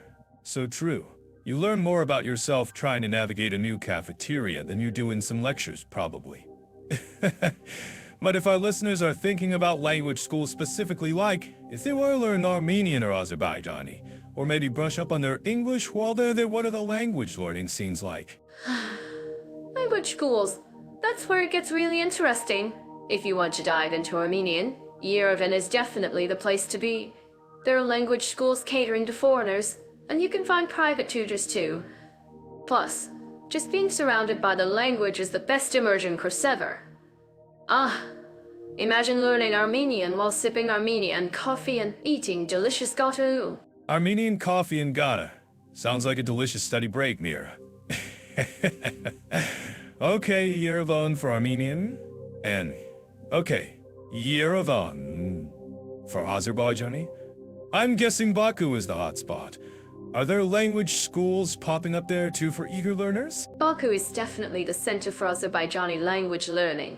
You can find universities offering courses for foreigners, and there are private language centers too. And just like in Yerevan, you're surrounded by the language everywhere you go. Imagine wandering through Baku's old city, trying out your Azerbaijani phrases, Maybe even ordering some PLOV and OV in Azerbaijani. PLOV in Azerbaijani, now we're talking. Food. Based language learning, that's my kind of education. So, it sounds like both countries offer opportunities to learn the local languages, which is fantastic for anyone wanting to really experience the culture. What about English language schools, though? Are those easy to find if someone wants to teach English abroad or improve their English skills? English language schools are definitely a thing in both Armenia and Azerbaijan, especially in the bigger cities like Yerevan and Baku. There's a demand for English teachers, so for native speakers looking for a job, it could be an option. And for locals wanting to learn English, there are plenty of language centers and private tutors available. English is becoming more and more important in both countries. So yeah, English learning scene is alive and kicking. Well, Alive and kicking, just like this podcast. Alive and kicking, just like this podcast. So, to wrap up this educational expedition, it sounds like both Armenia and Azerbaijan are pretty serious about education, with high literacy rates and efforts to modernize their systems. Language learning opportunities are there too, for both languages and English. Anyone thinking of studying abroad or teaching English might want to put these places on their radar. What do you think, Mira? definitely. They're not just about stunning landscapes and delicious food, though those are big pluses. Armenia and Azerbaijan offer a solid educational foundation and a chance to learn some fascinating languages and experience unique cultures. It's like education with a side of adventure. And who wouldn't want that? Plus, imagine telling people you learn in Armenian or Azerbaijani. Instant conversation starter. Wow. Conversation starter on maybe a slight tongue twister. But yeah, point taken, Mira. Education and language learning, check. Another topic conquered. And for anyone watching on YouTube, if you're liking this deep dive into Armenia and Azerbaijan, don't forget to hit the like button and subscribe. It's like giving us an A for effort. Exactly, Leo. An A for effort and maybe a virtual gold star. And for more info on these countries and tons of other travel tips, head over to Jet Off AI. We've got all sorts of goodies there to fuel your wanderlust and your brain power. Jet Off AI, your brain power and wanderlust fuel station. We should trademark that, Mira. Alright, what's next on our country comparison curriculum? Let's keep this educational train rolling. Alrighty, folks. Let's chat about something that totally dictates our moods and wardrobes, climate, and seasonal conditions. We're gonna dive into whether you need to pack your bikini or your snow boots, depending on which of these awesome countries you're thinking of visiting. Bikinis and snow boots, huh? Sounds like my dating life. But seriously, climate's not just small talk. It's a deciding factor between a pleasant stroll into Bear Grylls survival mode situation. First up, Armenia. Imagine mountains, Leo. Like, seriously majestic mountains. Wow, that means their climate's got layers, just like a good onion. Or a really complicated cake. Layers of climate like my emotional baggage? Ouch. Okay, mountains in Armenia, guy. So, expect it to be a bit dramatic. Like, 1 minute sunshine, next minute BAN, snowball fight. Pretty much. Summers are hot and sunny, perfect for picnics and pretending you're in a postcard. But winters, whoa! Brace yourselves, folks, because it's COLD. Like, Polar Bear wants his jacket that cold. Polar bear jacket cold? Sounds like my ex-Gridleen's heart. So, Armenia's a bit of a Don Jekyll and Mr. Hyde. Jekyll and Mr. Hyde, Mr. Hyde, when it comes to seasons then. Sunshine and picnics versus ice and survival gear. And because of those mountains, you get different climates depending on where you are. Up high, then crisp, cool air. Down low, a bit warmer, a bit more chill. It's like a climate variety pack. A climate variety pack. Is that like a mixed bag of weather emotions? Okay, I'm picturing Armenia as this mountainous smooth ring of weather. What about Azerbaijan then? Is it just Armenia's weather twin, or does it have its own climate personality? Good question, Leo. Azerbaijan is like Armenia's slightly more beachy cousin. They've got mountains too, yes, but they also have a coastline along the Caspian Sea. Then, fake beaches and sea breezes. Beachy cousin. Does that mean Azerbaijan's climate is less mountain ramequin and more chill beach bum? Sea breezes. Sounds almost relaxing. Is that allowed in a podcast about comparing countries? Relaxing and interesting. They've got a wider range. Thief and subtropical zones like, wow, imagine palm trees swaying to those mighty Caucasus mountains. Whoa. It's like 2 vacations in one country as climate. 2 vacations for the price of 1 climate? Sounds like a travel brochure slogan. Subtropica's owns and mountains. So, Azerbaijan is playing the climate field, huh? Versatile. Summers in Azerbaijan can be hot and dry, especially near the coast. Perfect for sunbathing and pretending you're a lizard soaking up the rays. Pretending to be a lizard? Method acting for tourists? Got it.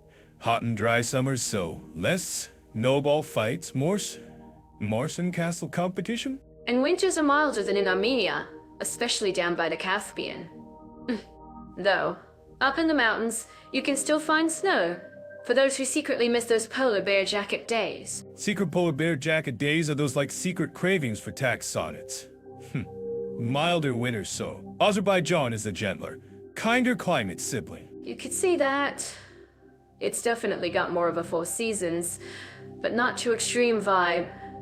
Armenia is like, for seasons, HOLDMYNOUNTIN.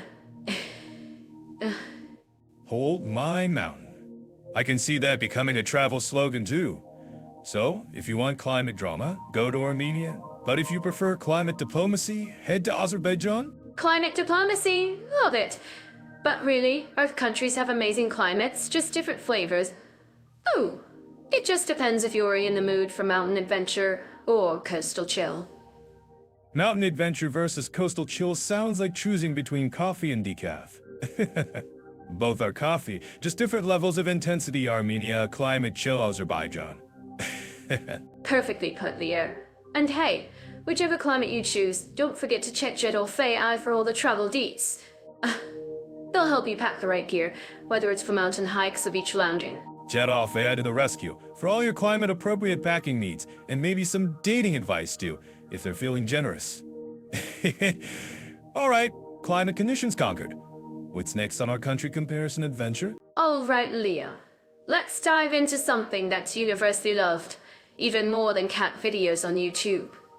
Food. We're talking Armenia and Azerbaijan today, and I'm already hungry just thinking about it. Mira, you're always hungry. But yes, food it is. Armenia and Azerbaijan, nestled right next to each other. But I bet their kitchens are worlds apart. Or maybe just a spice rack apart? Let's find out. From what I hear, both are big on hospitality, which in my book always translates to mountains of delicious food. I bet if you visit either country, you'll leave at least 5 pounds heavier, and with a huge smile on your face. 5 tens. Optimistic, Mira, optimistic. More like 10, especially if I'm involved. But you're right about hospitality. I once read a travel blog that said in Armenia, if you compliment someone's garden, they might just dig up a potato and hand it to you. Why, fresh potato right from the garden. That's next level generosity. Oh, in Azerbaijan, I heard it's all about tea. If you visit someone, the first thing they offer is endless cups of tea. And probably some sweets to go with it. Because who just drinks plain tea? Plain tea is for, well, people who haven't discovered the joy of sweets, I guess. But speaking of tea, Azerbaijani tea culture is serious business. They have these special pear-shaped glasses on you, and they drink it all day long. It's like their version of my coffee addiction, but way more elegant. RMUDU glasses. They sound so cute. I bet they make even just water look fancy. But let's talk food. I'm picturing mountains of grilled meats in both countries, am I right? Mountains might be an understatement, Mira. Everest of meat, maybe? Both cuisines definitely lean heavily on lamb and beef. Armenian korov easy. The barbecue is legendary. Big chunks of marinated meat, grilled over an open fire. Just thinking about it makes me want to fire up the grill right now. Sounds like a warrior's dish. Wow, and Azerbaijan has khwatli, right? Those thin, herbite pancakes filled with meat or greens. They look so light and crispy, perfect for a snack. Or 10. Quit burying the dangerously snackable. And don't forget dolma. Both countries have their own versions of stuffed grape leaves or vegetables. It's like a delicious edible puzzle, figuring out what's hidden inside each little parcel. Dolma, I love surprises you can eat. Ooh, and what about bread? Bread is life, as they say, and I'm sure both Armenia and Azerbaijan have amazing traditional breads. Oh, absolutely. Armenian mat anakash is this gorgeous, fluffy, oval-shaped bread. Perfect for dipping in everything. And in Azerbaijan, they have tendi ayar bread, baked in these underground clay ovens called tenurs. Imagine the smoky flavor. Sounds so primal and delicious. It's like they're channeling ancient baking secrets. So, if we're talking nutritional alternatives, are there many options for vegetarians or vegans in either cuisine? That's where it gets a bit trickier. Historically, both cuisines are quite meat-centric, but times are changing. In Armenia, you'll find dishes like spas, a yogurt and grain soup, which is vegetarian. And they use a lot of fresh herbs and vegetables and salads inside dishes. Spas sounds refreshing and healthy. Oh, and in Azerbaijan? Are there any hidden veggie gems? Azerbaijan also uses a lot of fresh herbs, especially cilantro and dill. And they have these lovely vegetable stews called guvyu or en.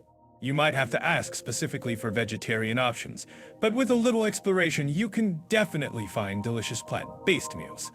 Plus, all those kutabs can be filled with just greens and cheese, if you ask nicely. Cheese and greens kutabs.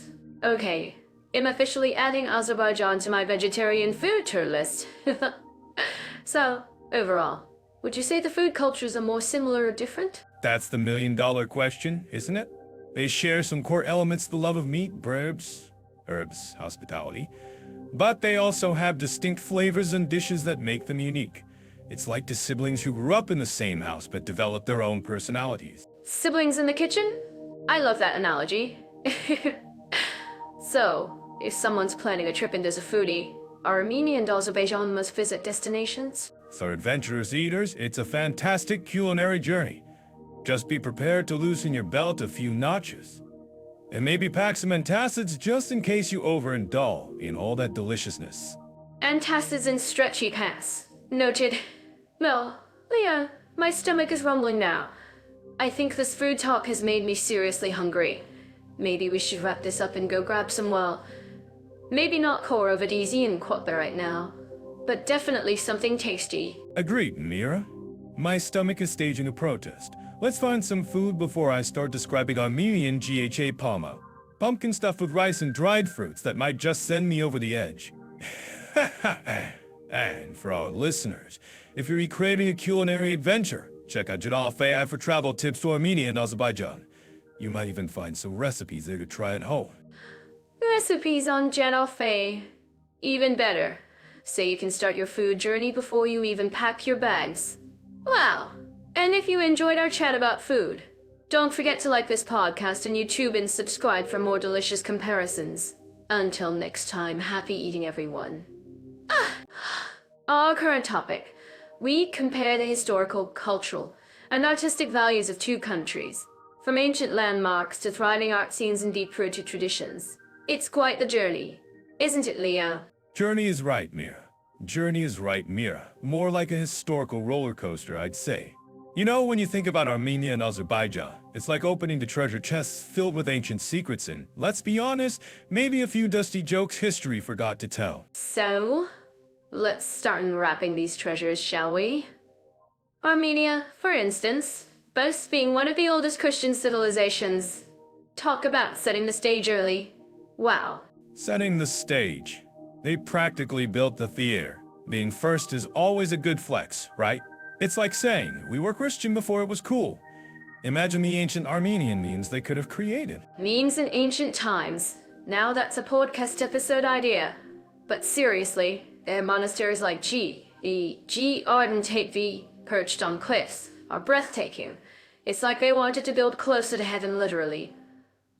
Closer to heaven or maybe further from their neighbors? Just kidding. But those monasteries, they are something else. Tevi, especially hanging off a cliff like it's no big deal, makes my apartment balcony look utterly boring. And don't forget Echmi Adsin Cathedral, the mother church of the Armenian Apostolic Church. It's like the Vatican, but with more Armenian flair. Ugh. Armenian flair, is that like? More carpets and less Renaissance? I'm picturing monks doing the duty while painting frescoes. Now that's what I call cultural fusion. Speaking of culture, their alphabet is also quite unique, created in the 5th century. Imagine inventing an alphabet. That's dedication to literacy. Wow. Inventing an alphabet. That's next level commitment. I can barely invent it. It's an excuse for being late, let alone a whole writing system. Makes you wonder what kind of calligraphy battles they had back then.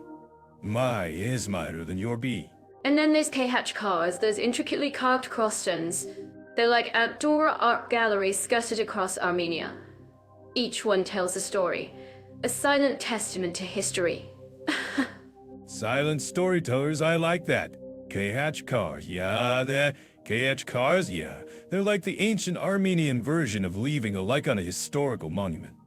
Love this battle, 5 stars. Imagine if they had TripAdvisor for ancient sites. Okay, enough Armenian flexing for a bit. Let's hop over to Azerbaijan, which also has a rich tapestry, and not just of carpets. They have Gulbastan National Park with petroglyphs dating back millennia. It's like time travel, but without the DeLorean. Whoa. Go bustin'! Petroglyphs, cave paintings. It's like the original Instagram Mira.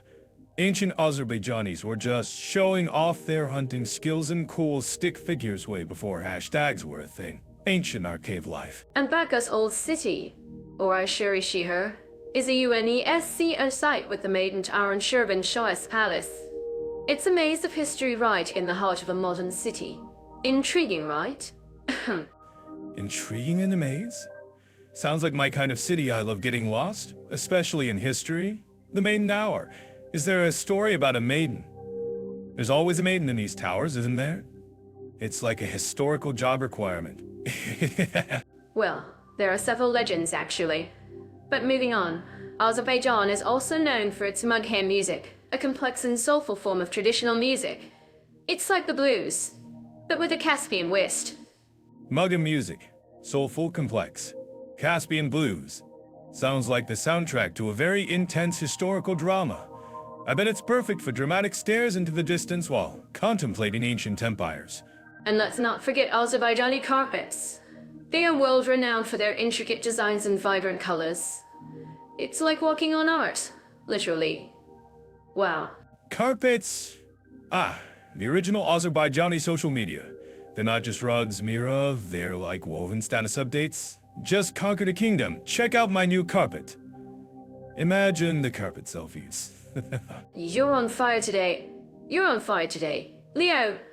But back to art. Azerbaijan also has a strong tradition of miniature painting, often illustrating epic poems and historical events. Tiny but mighty art. So delicate, so detailed, it's the opposite of my stand-up small scale, but packs a punch. Imagine painting those tiny details without spilling your ancient Azerbaijani coffee. That's skill. And in modern arts, both countries are seeing a resurgence, with contemporary artists blending traditional motifs with modern expressions. It's like the past and present having a creative dance-off. A creative dance-off. I love. It's like history and modernity are finally having a conversation, and it's happening on a canvas, or in a sculpture, or, dare I say, in a carpet design. When we look at their historical, cultural, and artistic values, it's clear both Armenia and Azerbaijan are incredibly rich, just in their own unique ways. It's less about which is better and more about appreciating two distinct flavors of history and art. Right. Exactly, Mira. It's like comparing baklava and, well, maybe not baklava again, let's say pomegranate juice. Both delicious, both unique, both essential to their respective cultures. Why choose when you can enjoy both? Pomegranate juice, perfect. So, if you ever find yourself in Armenia or Azerbaijan, remember to soak in the ancient monasteries, explore the petroglyphs, listen to the soulful music, and maybe even try a carpet selfie for historical purposes, of course. For historical purposes? Yes. And definitely send us those carpet selfies, folks. We need visual evidence for our next podcast episode, the best carpet selfies of the Caucasus.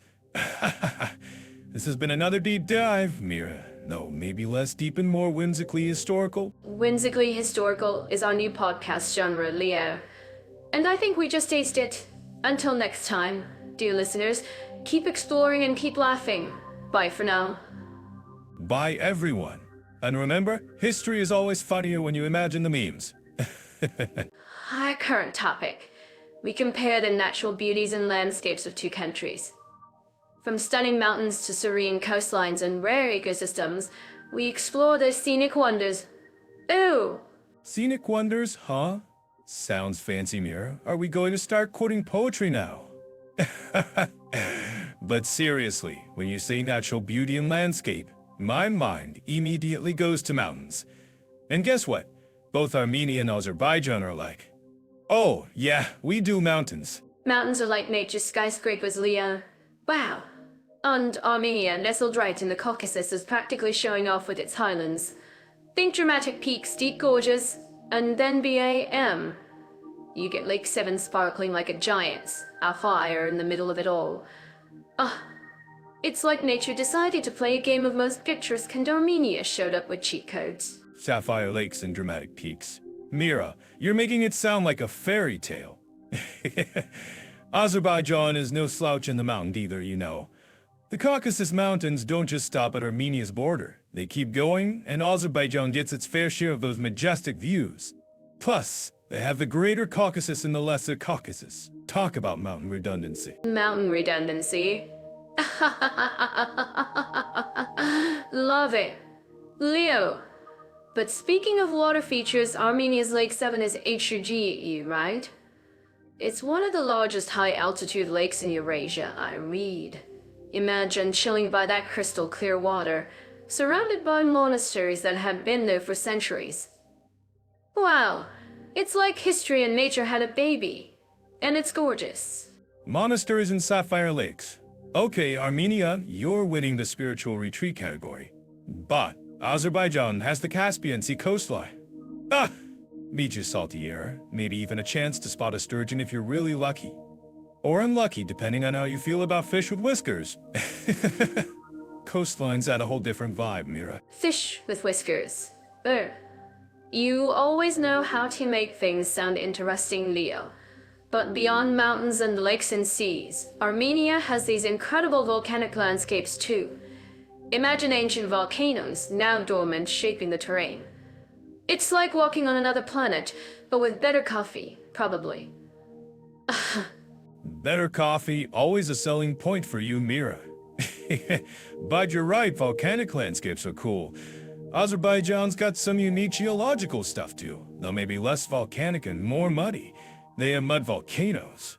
Whoa, not exactly glamorous, but definitely unique. Imagine volcanoes that burp mud instead of fire. Okay, Leo. Yeah, you got me there. Mud volcanoes are definitely memorable. But back to Armenia for a sec. Have you seen photos of the Dilijan National Park? It's like stepping into a lush, green paradise. Forests, hiking trails. It's the perfect place to get lost in nature. Hopefully not literally lost, though. Oops. Lost in nature home. Sounds like a good way to avoid paperwork, Mira.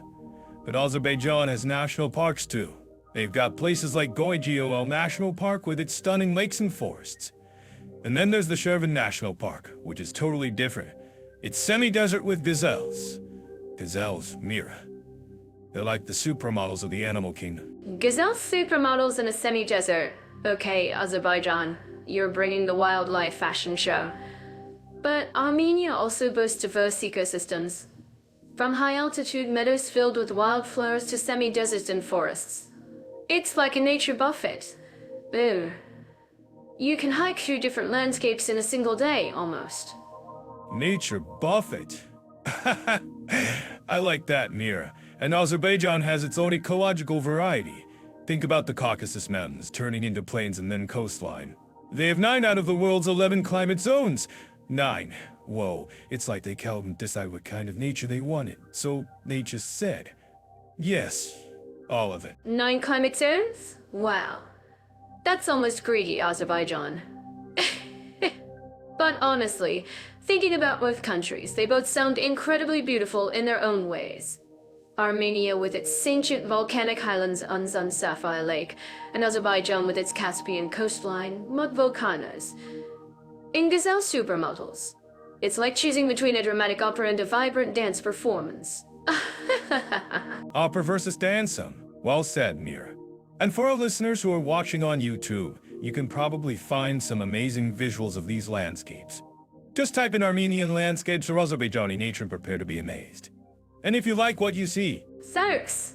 And if you're planning a trip and want to explore these natural beauties yourself, check out Jetov AI. They can help you plan your adventure. Maybe even find the best spot to see those gazelle supermodels, Leo. gazelle supermodels are waiting, Mira. And seriously, both Armenia and Azerbaijan offer incredible natural beauty. It just depends on what kind of scenery you're craving.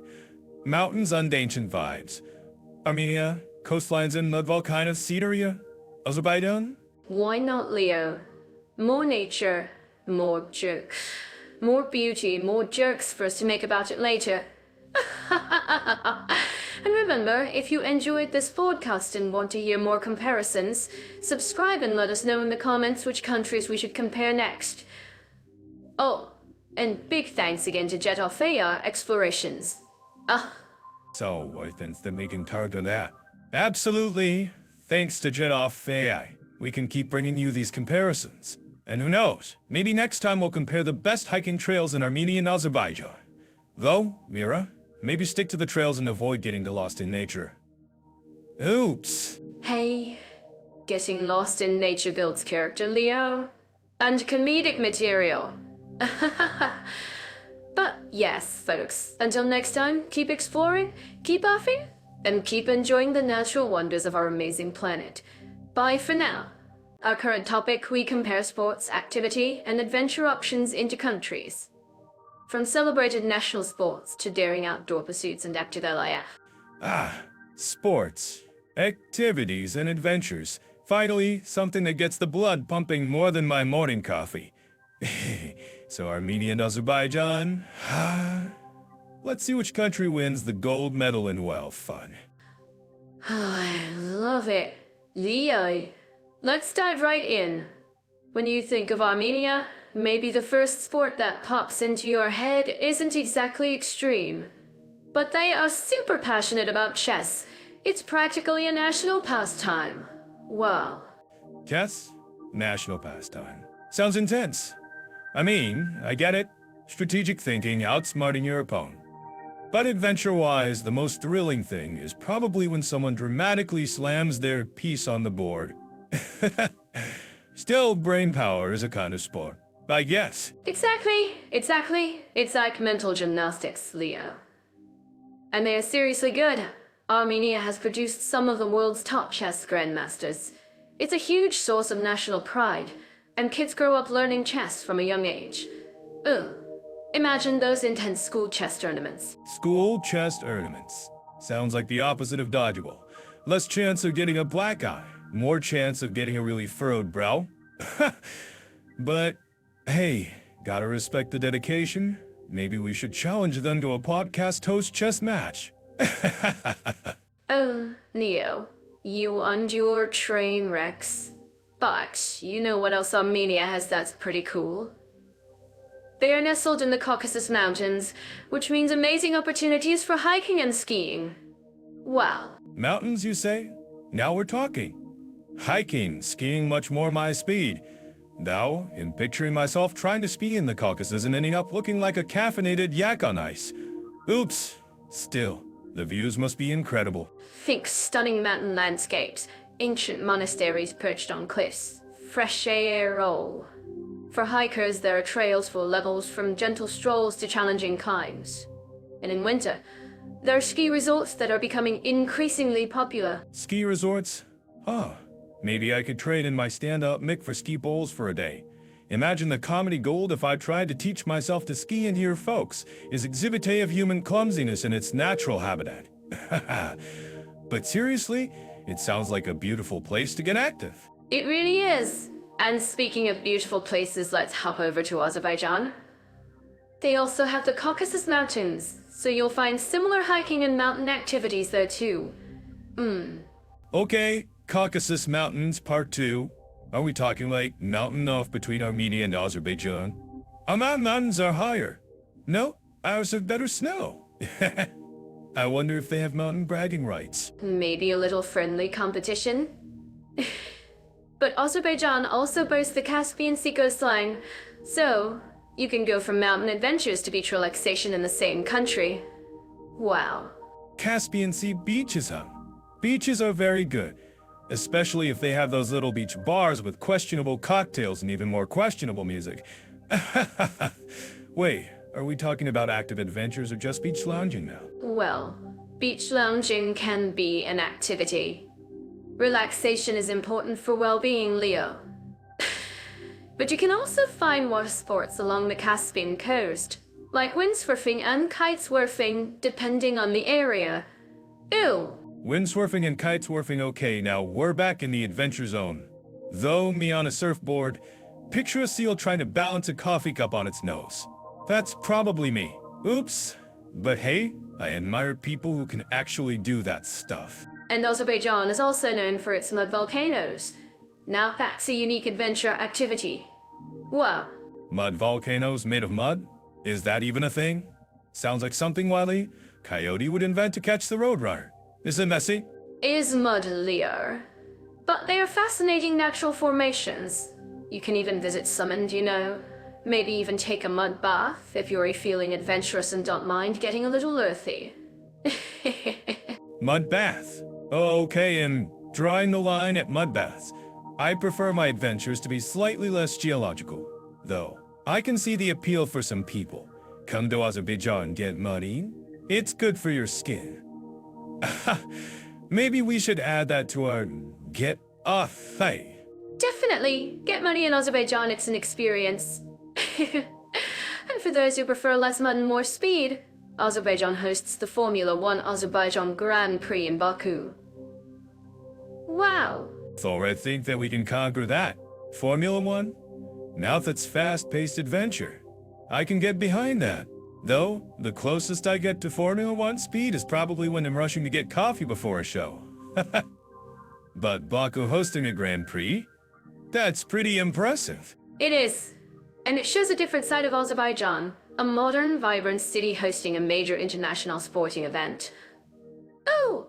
So from chess brains in Armenia to Formula One speed in Azerbaijan. We've got quite a range of sports and activities. Indeed. And for the less athletically inclined, both countries offer plenty of cultural activities too. Exploring ancient sites, wandering through markets, enjoying local food, those are adventures of a different kind. But adventures nonetheless. Exactly, Leo, an adventure. Whether it's conquering a mountain peak, mastering a chess strategy, or simply exploring a new culture and cuisine. And both Armenia and Azerbaijan seem to offer plenty of options for everyone. So, if you're looking for a country where you can go from hiking in the mountains to relaxing on a beach, maybe even take a mud bath and watch Formula One races, Azerbaijan might be your pick. If you prefer intellectual battles and stunning mountain views, maybe Armenia is calling your name. Or maybe visit both and experience the best of both worlds. That's the ultimate adventure, right? Comparing the chess masters of Armenia with the Formula One speedsters of Azerbaijan. Now you're talking, Mira. A cultural and sporting showdown. We could even film it for YouTube. Armenia versus Azerbaijan, the great adventure off. Don't forget to like and subscribe if you want to see that happen, folks. Oh, Leo. You always take it to the next level. But I love it. And yes, everyone listening, if you enjoyed this sporty comparison, make sure to hit that like button and subscribe for more country comparisons on Jet-Off AI. Oh. Alright folks, that's our sporty sprint through Armenia and Azerbaijan. Hope you're feeling more adventurous now. And remember, whether you prefer chess or car races, getting out there and exploring is the real win. Back to you, Mira. Okay, Leo. Let's dim the studio lights and switch to night mode for our next topic. We're diving into the dazzling world of nightlife and entertainment venues, comparing Armenia and Azerbaijan. Think electric clubs, captivating theaters, maybe even some questionable karaoke bars. Ugh. Questionable karaoke? Mira, are you already planning your set list? Alright, nightlife it is. Armenia and Azerbaijan. Let's see if they party like it's 1909 or if they're more into, shall we say, culturally enriching evenings? Oh, culturally enriching evenings are fun too. Leah, imagine watching a traditional dance performance, sipping local wine, maybe even learning a few steps myself. But yeah, I'm also curious about the club scene. Do they have places where you can dance until sunrise? Asking for a fuss. Asking for a friend, of course. Sunrise dancing. In Azerbaijan, perhaps you'd be dancing with a view of the Caspian Sea. Sounds picturesque, if slightly exhausting. Armenia, maybe you'd be dancing with a view of... well, Yerevan city lights are pretty, I suppose. Point is, both probably have options, just different vibes. Vibes are everything, Leo. Imagine Yerevan.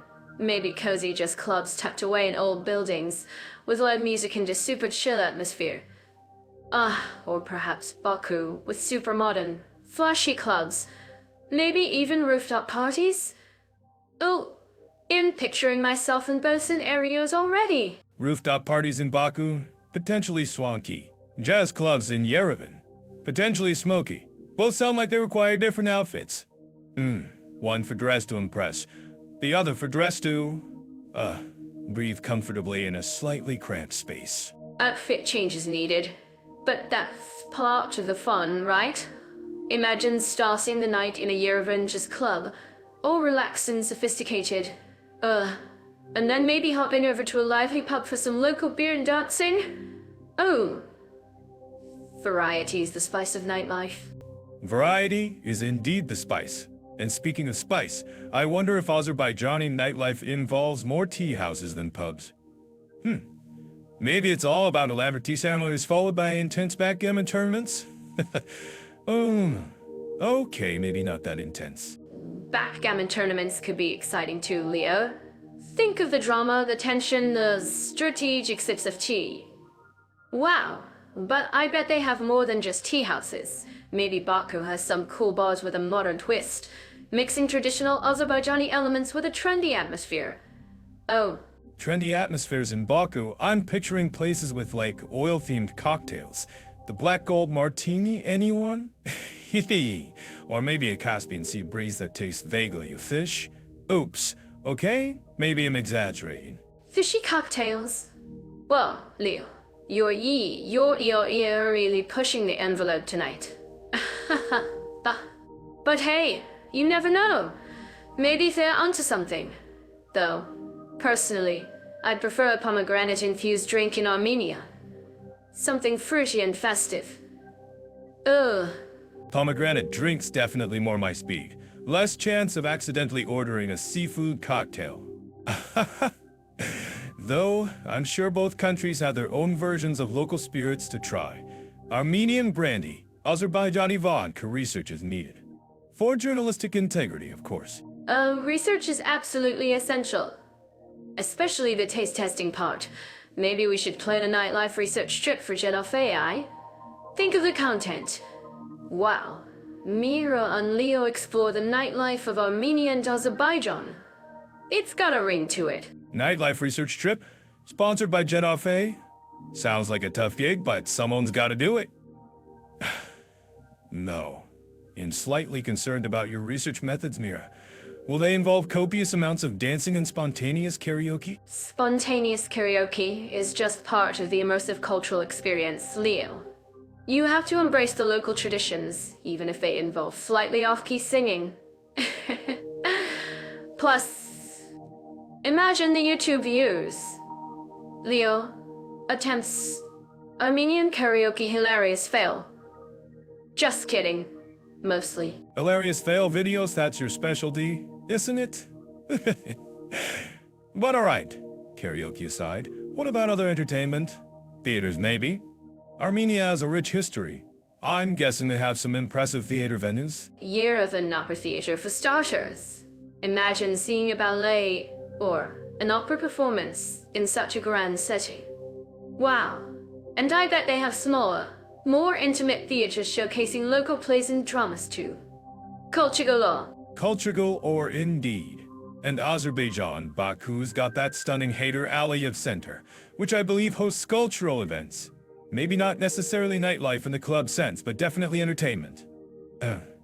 Perhaps more sophisticated evening out than wild night out. Sophisticated evening out is great too. Imagine dressing up, going to the Hayder Aliyev Center, maybe seeing a classical music concert or a modern dance performance. It's all about experiencing different facets of the culture, right? Precisely. And for those seeking something in between just clubs and opera houses, I bet both countries have plenty of live music venues. Local bands, folk music, maybe even some rock or pop scenes bubbling under the surface. Live music is always a winner. Imagine discovering a cool Armenian band, playing traditional instruments with a modern twist. Oh, or maybe an Azerbaijani group blending folk melodies with electronic beats. Wow. The possibilities are endless. Endless possibilities and endless potential for discovering new jokes. Though I'm slightly worried about the electronic beats part in Azerbaijan. Will they be playing petroleum-themed techno? Oops, sorry, you'll stop with the old jokes. Maybe. Leo, petroleum-themed techno. You're killing me. But seriously, I bet they have a diverse music scene. And who knows, maybe somewhere out there, someone is making petroleum-themed techno. It's a niche market. But hey, every genre has its fans. Every genre has its fans, and every genre probably has its questionable dance moves. Just picture people doing the oil rig shuffle on the dance floor. Okay, I'm officially going to stop now. Promise. Mostly. Yo, you're brilliant. We need to trademark that. But yes, dance moves aside, I think we've established that both Armenia and Azerbaijan offer diverse nightlife and entertainment options, just with their own unique cultural flavors. Unique cultural flavors and potentially unique cocktails. And potentially unique dance moves. And potentially unique dance moves. And potentially unique karaoke experiences. Sounds like we need to book those research tickets to Armenia and Azerbaijan. For science. And for Jet Off AI. And for Jet Off AI. And me, Just maybe, for a little bit of spontaneous karaoke and questionable cocktails. But hey, that's all part of the cultural immersion, right? Don't forget to like and subscribe if you want to see our nightlife research trip on YouTube. Our current topic, we compare family-friendly environments and children's activities into countries. From welcoming parks to engaging museums, we're checking out Armenia and Azerbaijan to see which place rolls out the red carpet for families. Soundly fun? A sugar rush waiting to happen? Let's see, Armenia and Azerbaijan. Geographically neighbors, culturally maybe distant cousins. Time to find out if they're both equally good at keeping the little ones entertained and the parents sane. Exactly. Let's kick things off with parks. Armenia, I hear, Yerevan has some lovely green spaces. Like, imagine kids running around in Lovers Park, though hopefully they're not actually causing too much trouble for the lovers. Or maybe the Yerevan Botanical Garden for a bit of nature exploration. Oh. Lovers Park sounds romantic. Maybe too romantic for kids? Are there, like, strategically placed ice cream stands to distract them from the smooching? Azerbaijan-esque Baku Boulevard, right? Stretching along the Caspian Sea. Imagine the epic games of tag you could have there. Ha! Plus, sea views. He's always in for kids. And grumpy adults, for that matter. Sea views are a winner, and Baku Boulevard sounds huge. Space to burn off energy is key with kids, isn't it? Speaking of burning energy, Armenia also has Victoria Park in Yerevan with rides and attractions. Think classic amusement park fun. Maybe a bit retro, but sometimes retro is cool, right? Wow. Retro can be cool, or retro can be rusty. Victory Park sounds a bit, well, victorious. Hopefully, no historical reenactments scaring the toddlers. Azerbaijan is Kabbalah and the amusement park, I think, in Gabala, supposed to be quite modern, with all the whiz-bang rides. Maybe more for the thrill-seeking family. Thrill-seeking families. I like it. But, personally, my thrill-seeking peaks at trying a new flavor of ice cream. But seriously, for younger kids, maybe Armenia's parks, with their potentially gentler vibe, might be a good start. Just picturing picnics and playgrounds. Picnics are good, as long as you don't forget the snacks. No doubt averted. Azerbaijan, outside of Baku, also has some natural parks, right? Like national parks and reserves. Maybe for the slightly older, nature-loving family? Hiking trails, spotting wildlife, or just trying to survive the wilderness with your kids. Surviving the wilderness with kids? Now that's an adventure. Maybe too much adventure for some parents. But yeah, nature is a big plus. Armenia Escat Lake 7, Jewel of Armenia. Imagine a family boat trip there. Or just skipping stones by the shore. Simple pleasures, you know. Oh. Skipping stones classic. Timeless. No one gets hit in the face with a stone. Lake 7 sounds beautiful, though. Azerbaijan has Goy-Gol National Park around Lake Goy-Gol. Another lake. Are we in a lake-off? Maybe both countries are secretly competing for most scenic lake views for family photos. Most scenic lake views for family photos. I love it. That should be a category on Jetolf AI. We could have users submitted photos and everything. Aha! But beyond parks and lakes, what about indoor activities? Especially for those less sunny days. Museums, maybe? Armenia has the Maitnod Oran. The Museum of Ancient Manuscripts. Okay, maybe a bit heavy for toddlers. Manuscripts are toddlers. For toddlers. Unless those manuscripts are secretly pop-up books, and guessing museum fatigue would set in pretty quickly. Azerbaijan has the Azerbaijan Carpet Museum. Carpets. Intriguing patterns. Maybe slightly more visually engaging for kids than old writing. Though, in picturing a lot of don't touch. Warnings. Don't touch. The Universal Museum Nantra. Imagine a scavenger hunt in a carpet museum. Find the carpet with a dragon. Find the carpet with a dragon. Find the carpet with a funny animal. Making learning fun, you know. Armenia also has the National Gallery of Armenia. Art. Could be good depending on the art. Abstract might just confuse them though. Abstract art and kids could be a recipe for why is that just a blue square, daddy? Questions? Azerbaijan-esque at the Hayder Aliyev Center. That building itself is pretty wild architecturally. Maybe more about the visual spectacle than specific kid-focused exhibits though. Still, impressive buildings are kinda cool.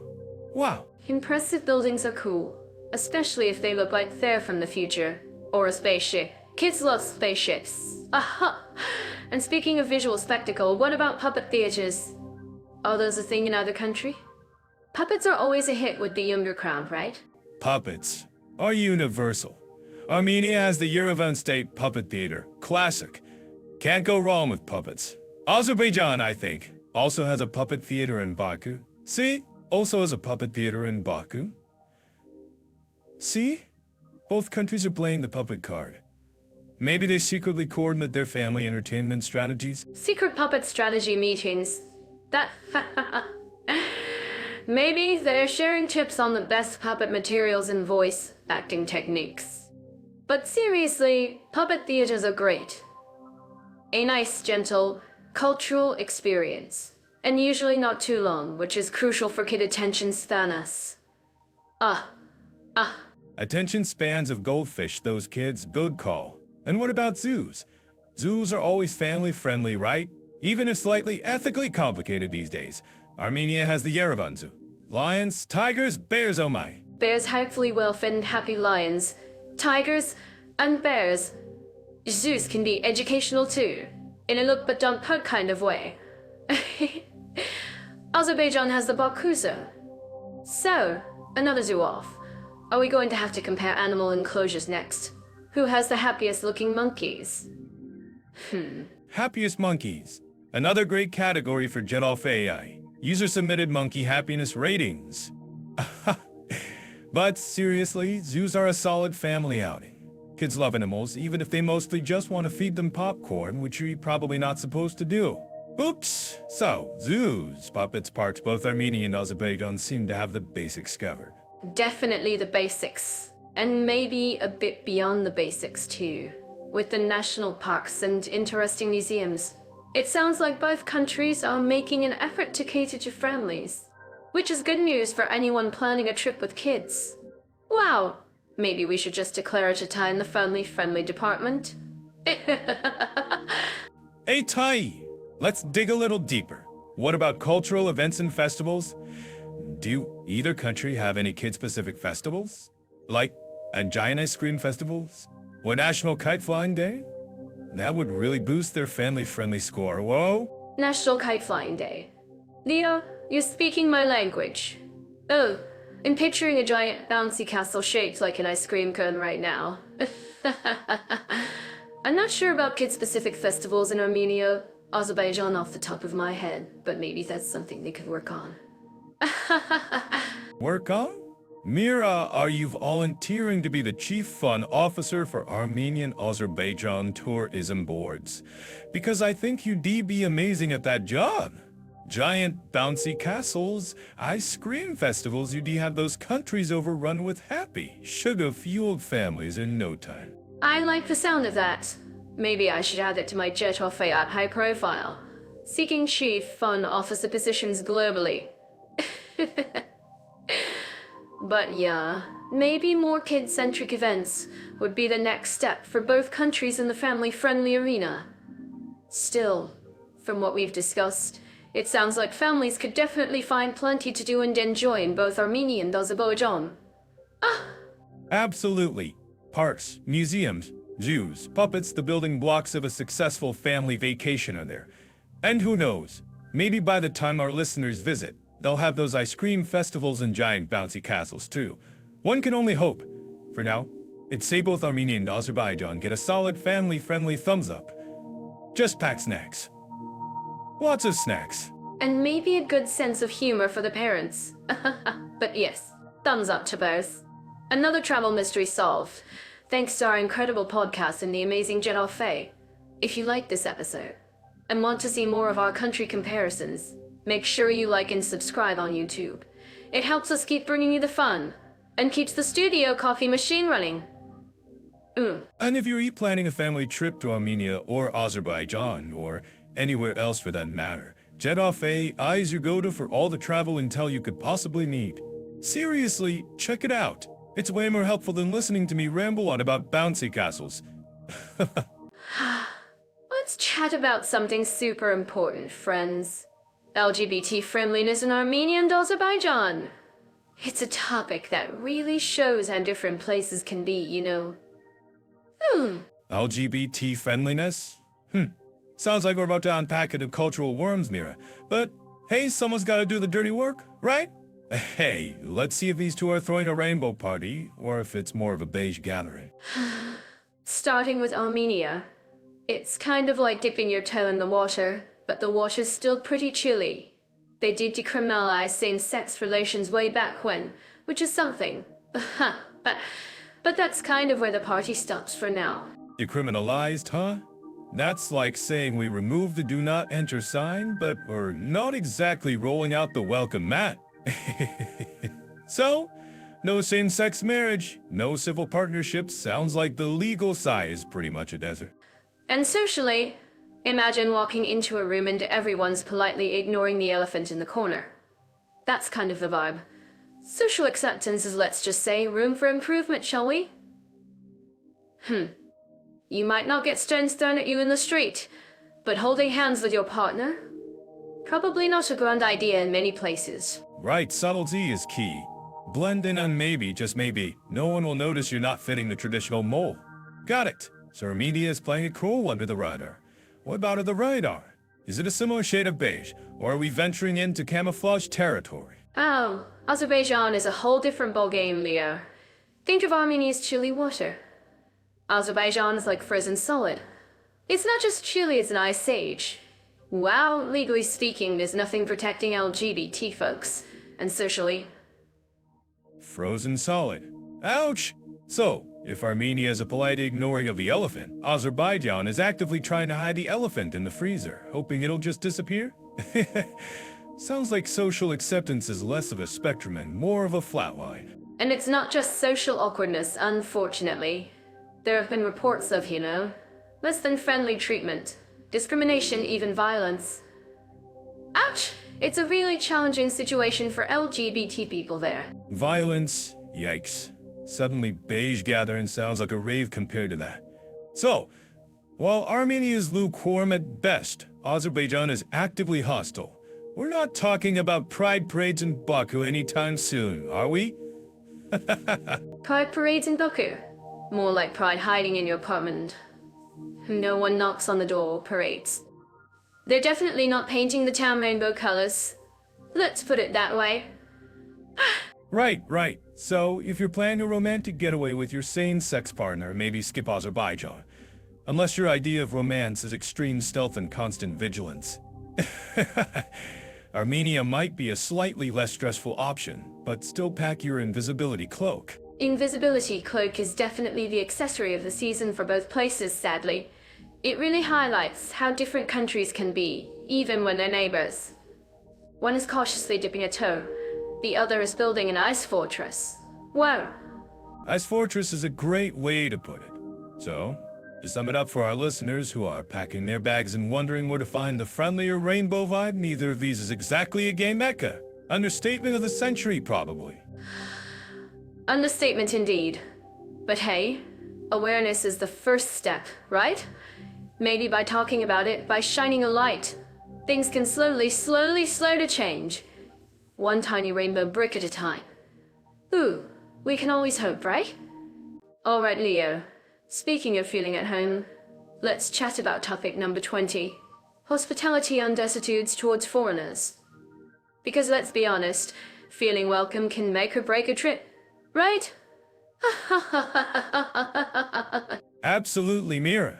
You can have all the sights and attractions in the world, but if the locals treat you like you've just insulted their prize-whining yak, it kind of dampens the mood.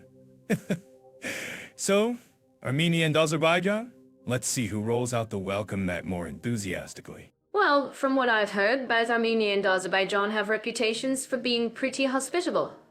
It's that whole Caucasus thing, isn't it? Like, come in, stranger, let me feed you and tell you stories. Ooh, Stories that may or may not be entirely true, Dad, Mira. But yes, generally, both countries do score high on the hospitality charts.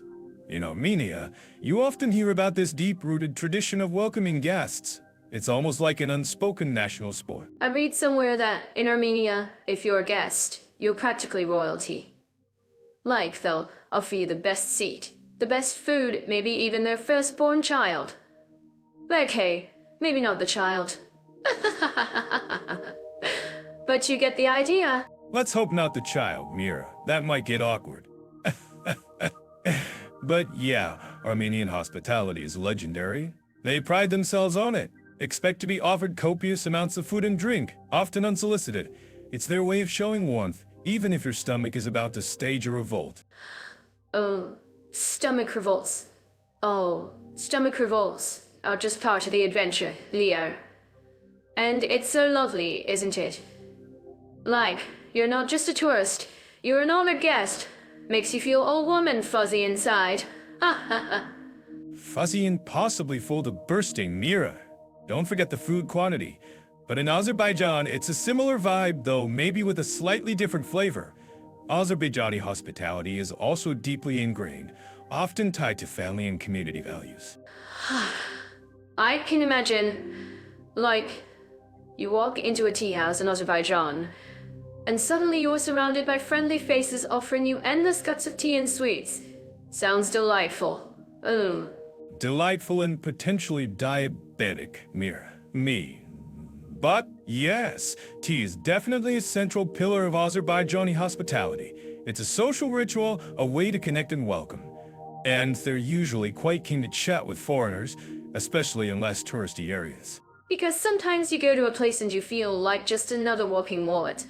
But in places like Armenia and Azerbaijan, it sounds like they genuinely want to connect with you as a person. Wow. True, though let's not get overly sentimental, Mira.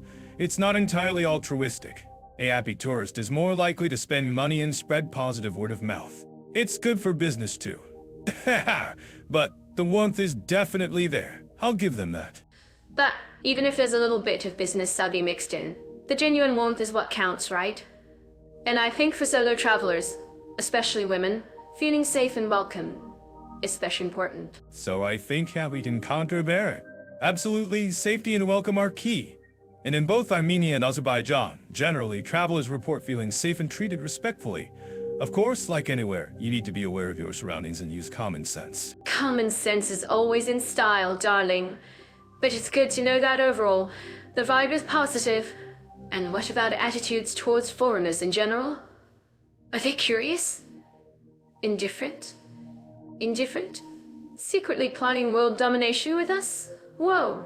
World domination plots are unlikely, Mira, though never say never.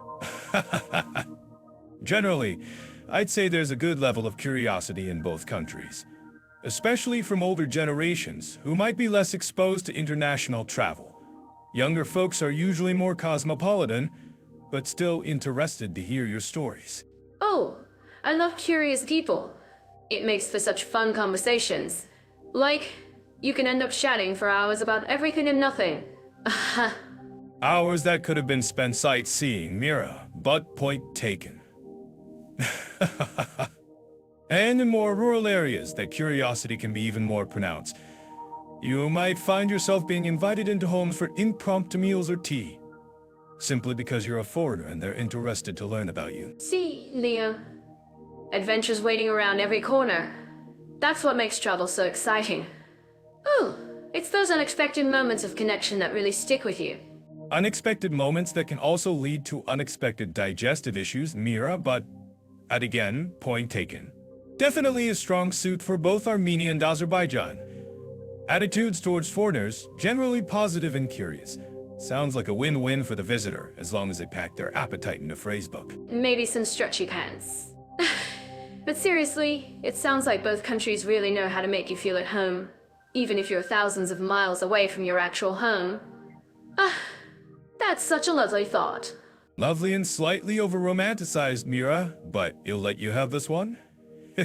Shall we move on to our next topic before you start composing a ballad about Caucasian hospitality? All right, Leo. Speaking of staying connected, let's jump into internet infrastructure and digital facilities for Armenia and Azerbaijan.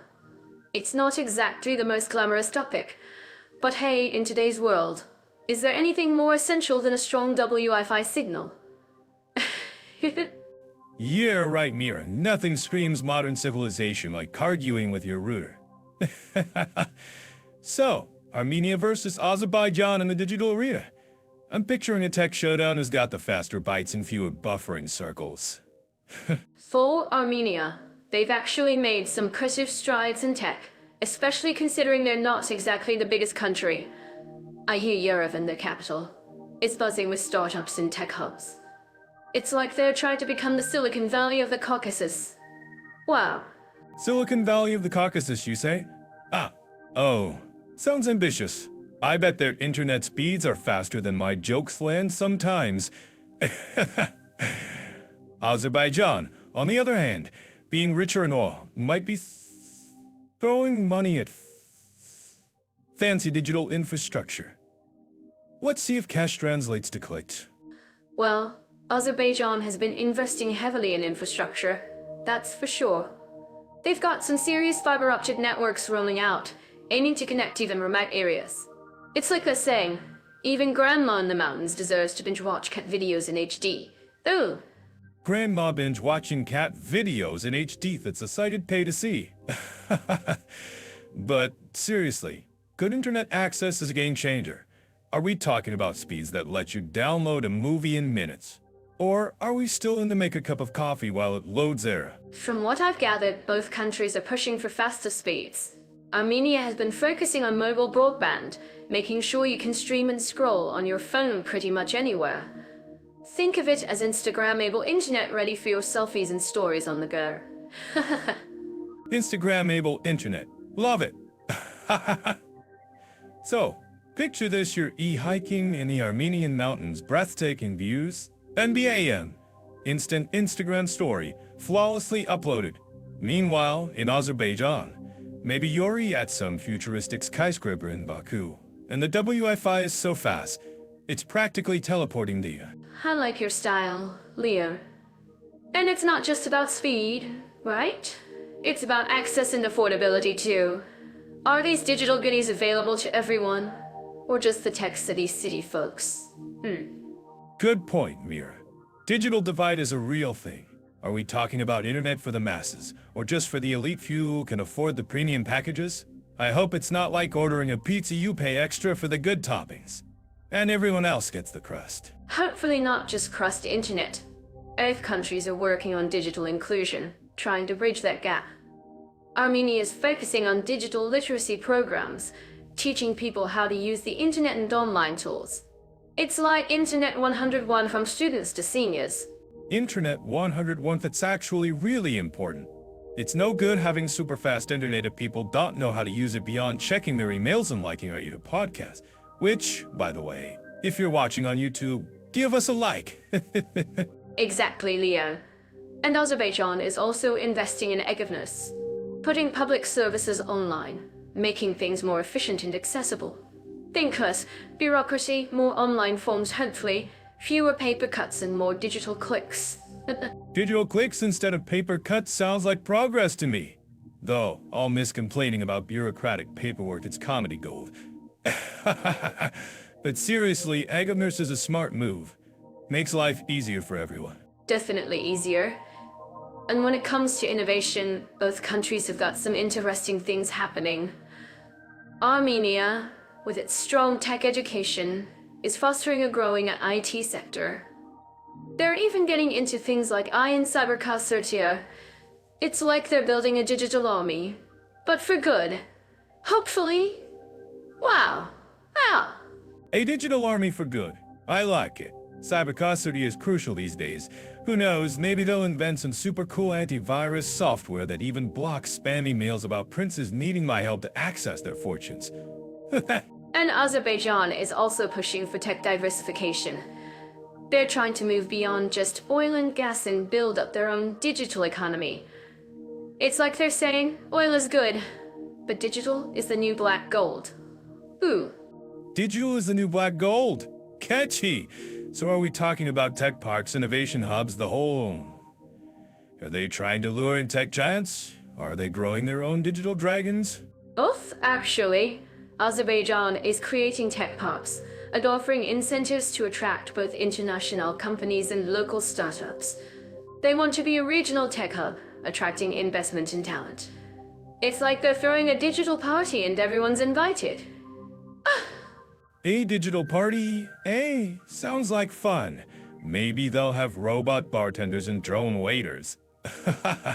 But seriously, it's exciting to see these countries investing in their digital future. It's not just about faster internet speeds, it's about building a whole digital ecosystem. Except building a future where technology empowers people, drives innovation, and connects them to the world. And from what we've seen, both Armenia and Azerbaijan are definitely playing the digital game. Wow. Playing the digital game and hopefully playing it well. So when we upload this episode to YouTube, listeners can tell us in the comments, what's our internet speed like? Are they living in the digital fast lane or still stuck in dial-up days? The idea, Leo. Let us know in the comments. And if you want to explore more about digital infrastructure and other comparisons, don't forget to check out Jet Off Faye for more insights and resources. Jet Off Faye, your digital travel companion. So, for internet infrastructure and digital facilities, it seems both Armenia and Azerbaijan are in the race to become digitally savvy nations. It's a tie for now, folks, but the digital game is constantly evolving. Stay tuned. Alright, Leo, speaking of exploring, let's dive into something super important for travelers on Lycosa like shopping. And today we're comparing Armenia and Azerbaijan in terms of shopping opportunities and, crucially, price-performance balance. Ooh, because nobody wants to break the bank for a souvenir that falls apart on the plane, right? Mira, you're always thinking about souvenirs. I bet you've got a room full of trinkets from every country we've ever mentioned. But yeah, shopping is key. It's like you can tell a lot about a place by what they sell and how much they charge for it. So, Armenia versus Azerbaijan in the shopping ring. Let's see who wins on points. Or price tags. And I'm excited to start with Armenia. One of the first things that pops into my mind is the Vernissing Market in Yerevan. Wow, it's like stepping into a treasure chest.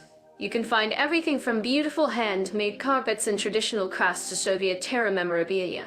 It's a feast for the eyes and the perfect place to find something truly unique. Plus, bargaining is totally part of the fun. You feel like you're in an adventure movie negotiating for a magic lamp. Vernissing. Yes, the land of carpets and questionable antiques. I remember trying to haggle for a Soviet Terra gas mask there once. The vendor looked at me like I was trying to steal his grandmother. Oops, but you're right, for unique, handcrafted stuff, Armenia's markets are great. It's like, you might even get a decent price if you tell you're in a negotiation. Just don't expect sold prices. Dear, darling, we're talking about culture here, not fast fashion.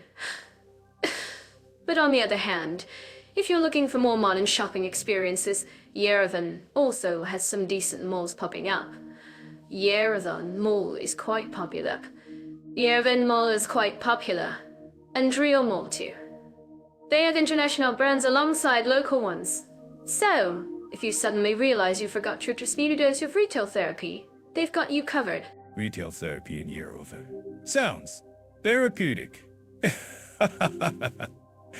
Okay, Azerbaijan, let's talk Baku. Baku is like the modern shopping capital of the Caucasus, right?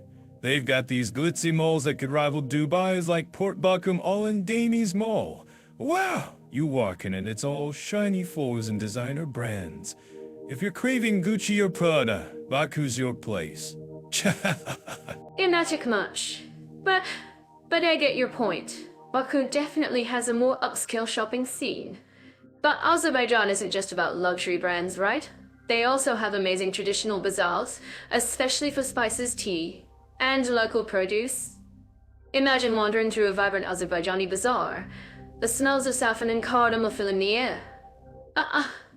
That's an experience in itself. And probably a bit kinder to your wallet than Port Baku Mall. True, true. Baku's bazaars are fantastic for sensory overload in the best way. Mountains of spices, dried fruits, teas. You could spend hours just wandering and sampling.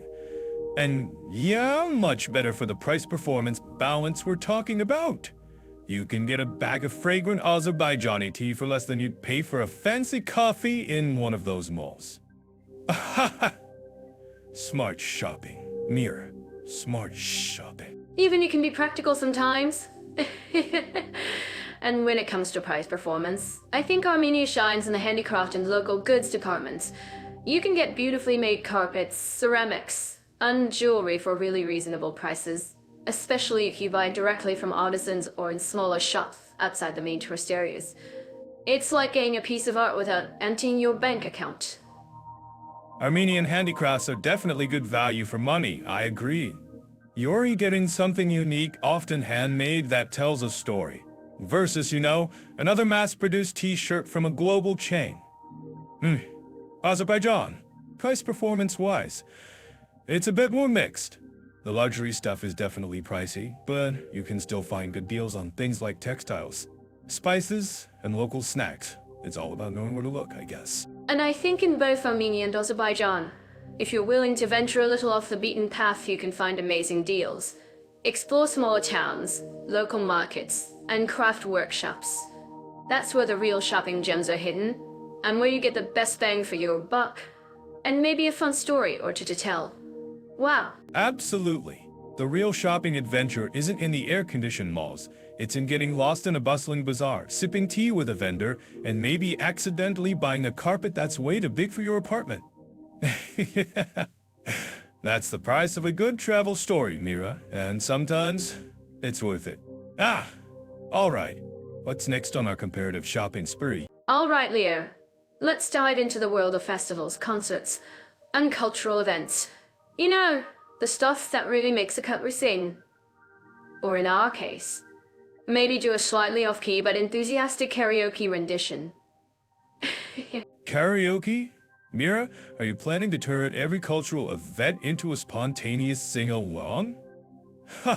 But alright, festivals, concerts, the whole shebang. Let's see if Armenia and Azerbaijan know how to throw a party, or if they just politely clap after a slightly too long opera. Oh, come on, Neo. A little karaoke never hurt anyone. Except maybe the ears of very serious opera aficionados.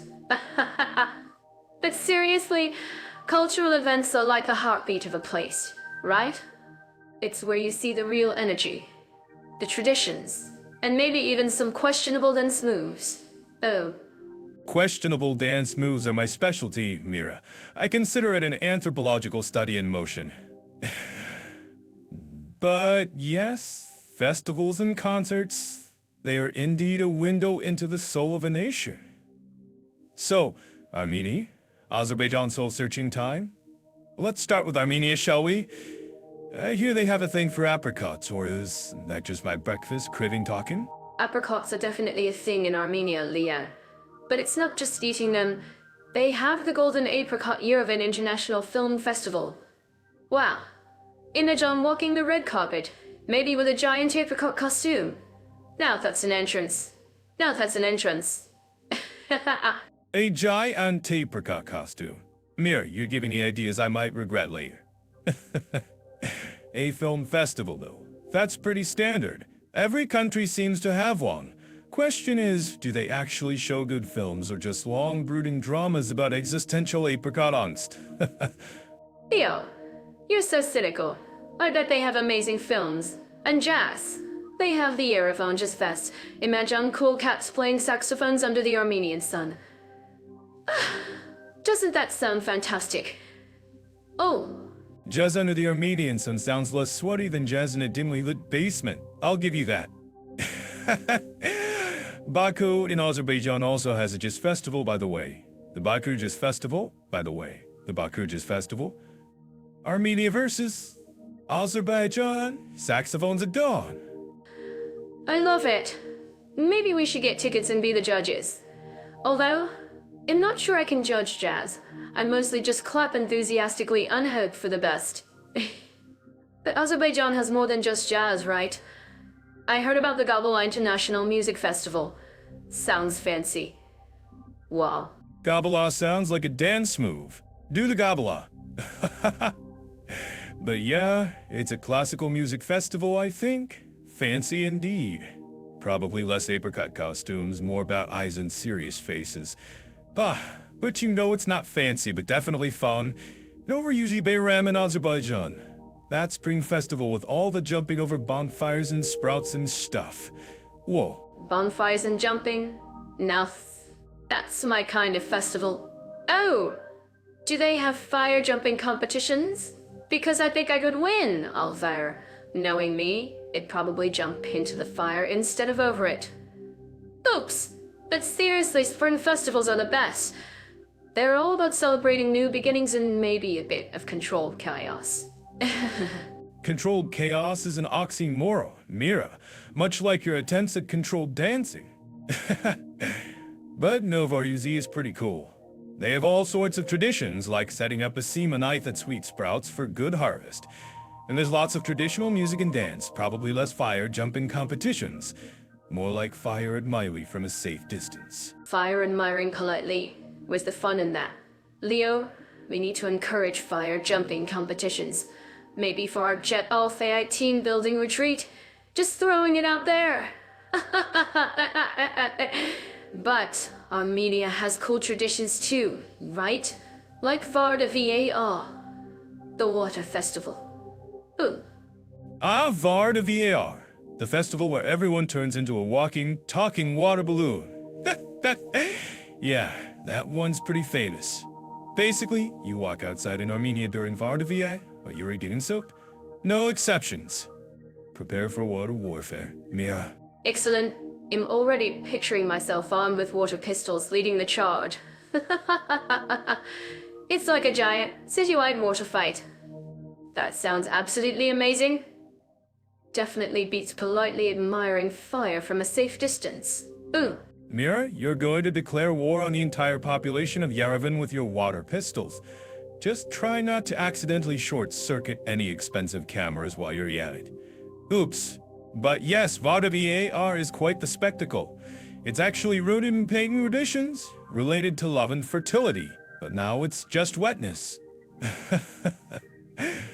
Glorious, chaotic wetness. Wetness. Glorious, chaotic wetness. And so in? And it's not just water fights, right? Armenia also has wind days in Yerevan. Wine and not water. A surprising contrast. Wine days, well, that's a different kind of wetness, Mira. Less chaotic, hopefully more refined. Yerevan turns into a giant outdoor wine bar, basically. Lots of local wineries showcasing their stuff, food stalls, more sophisticated sipping. Sophisticated sipping, okay. I can do sophisticated sipping. Especially if there's cheese involved. Ooh. But I'm still leaning towards the water fight. Maybe we can do both.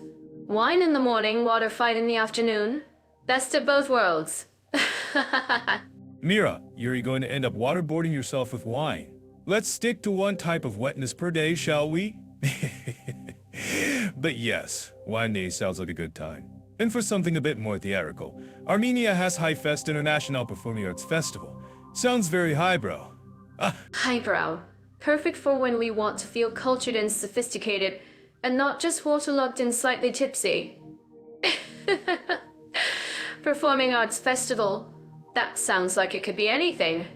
Drama, dance, maybe even interpretive apricot performance art. Interpretive apricot performance art, Mira. Please don't give them any ideas. Highfest is more about theater, dance, music performances from around the world. A bit more structured than a citywide water fight, let's just say. But Azerbaijan also has cultural hubs, like the International Mughan Center in Baku. Mughan is their traditional music, right? Sounds mysterious and mughan-tastic. Traditional music centers are always fascinating. It's like stepping back in time and hearing the soul of the country in sound. Ah, do they have concerts there? Maybe we can catch a Mughem concert and then compare it to saxophone, just the ultimate culture clash. A Mugham concert followed by a saxophone just off Mira. You're recreating a cultural Olympics. I like it. The Mugham Center in Baku hosts concerts and events showcasing traditional Azerbaijani music. Yes. It's supposed to be quite beautiful and less chaotic than a water fight. Is that a challenge, Leo? Because I can make anything chaotic, even a Mugham concert. Just give me a kazoo and a dream. But seriously, it sounds like both Armenia and Azerbaijan have a really vibrant cultural scene. From wild water fights to sophisticated film festivals, jazzy saxophones to traditional Mugham. Wow. Mira, please. No Keizo at the Mugham concert. Some things are sacred, even for chaos enthusiasts like yourself. But you're right, both countries seem to have a lot going on culturally. Whether you're into soaking people with water, sipping wine in the sun, or appreciating traditional music and art, there's something for everyone. And maybe even something for people who want to wear giant apricot costumes, though. Never say never to the apricot costume, Leo. Never say never. But yeah, it sounds like we could spend a whole year just hopping between festivals and concerts in Armenia and Azerbaijan and still not see everything. That's pretty amazing. Oh. A year of festivals sounds exhausting, but culturally enriching. And possibly involving a lot of wine and accidental soaking. Well, listeners, if you're planning a trip and want some cultural immersion, Armenia and Azerbaijan seem to have you covered. Just maybe pack a raincoat and some earplugs, just in case Mira gets hold of a kazoo. Hey, my kazoo skills are top-notch. And who knows, maybe they'll appreciate a little kazoo at the Mugham concert. It could be innovative. But yes, definitely check out the cultural events in Armenia and Azerbaijan. If you go to Vardar, bring extra water balloons and maybe a snorkel. Oh, and if you like this podcast, don't forget to like and subscribe on YouTube. A kazoo at a Mugham concert is definitely innovative, Mira, in the same way that setting off fireworks at a funeral is innovative.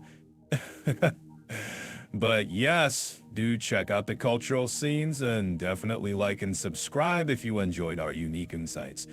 And for more travel tips and slightly less chaotic advice, check out Jetoff AI. Yes. Jetoff AI has all the sensible travel info. We just bring the sparkle. And maybe a little bit of chaos. Thanks for listening, everyone. See you next time. Bye. Sparkle and chaos, accurate description, Mira, accurate description. By everyone. And remember, when in Armenia or Azerbaijan, expect the unexpected cultural... Speaking of cultural deep dives, let's chat about languages, shall we? Because knowing a bit of the local lingo can totally transform your trip from touristy to totally immersed. Right? Absolutely, Mira. Trying to learn a new language is like willingly signing up for a mental obstacle course, but hey, at least it's a scenic route. So, Armenian and Azerbaijan language learning opportunities. Let's dive in, shall we? Okay, Armenia first. Armenian, with its own alphabet, which looks like a beautiful string of, well, let's be honest, abstract art to most of us. Wow. It's like they decided to invent calligraphy before everyone else was even thinking about writing. Armenian alphabet. Yeah, it's unique. If the Latin alphabet is like reading sheet music, Armenian is like trying to decipher ancient hieroglyphics while riding a roller coaster. But hey, challenge accepted, right? And in Yerevan, you can find language schools, tutors, even friendly locals who are probably thrilled to help you practice, especially if you promise to attempt ordering Korovadizi in Armenian. Imagine the look on their faces. Ordering Korovadizi in Armenian, that's like the language learning equivalent of attempting a backflip on your first day of gymnastics. Ambitious, Mira. Very yay. But yeah, Yerevan does have options. You can definitely find your language guru there. And for Azerbaijan, we're talking Azerbaijani, which is a Turkic language, right? So for anyone who's dabbled in Turkish, it might feel a bit familiar. Like bumping into a distant cousin at a family reunion. Familiar, yes, if your distant cousin speaks a slightly different dialect and enjoys using words you've never encountered before. But in Baku, you'll find language centers too, and because it shares roots with Turkish, resources might be a tad more accessible in some ways. Think of the bragging rights. Oh, Azerbaijani? Yeah, just picked it up on my travels. Sounds way cooler than I know basic French from high school, doesn't it? Ooh. Picked it up on my travels. Sounds like you just casually strolled through Bakuan language, just osmosis set into your brain. Impressive, Mira, truly? Wow, but seriously, learning Azerbaijani, especially if you have some Turkic language background, can be quite rewarding. And let's not forget online resources. YouTube is a goldmine, right? You can probably find tons of channels teaching basic Armenian and Azerbaijani, maybe even some funny ones to keep you motivated. We should check if Jetafay has any language learning links to. YouTube, yes, the University of the Internet. You can learn anything there from astrophysics to how to fold a fitted sheet.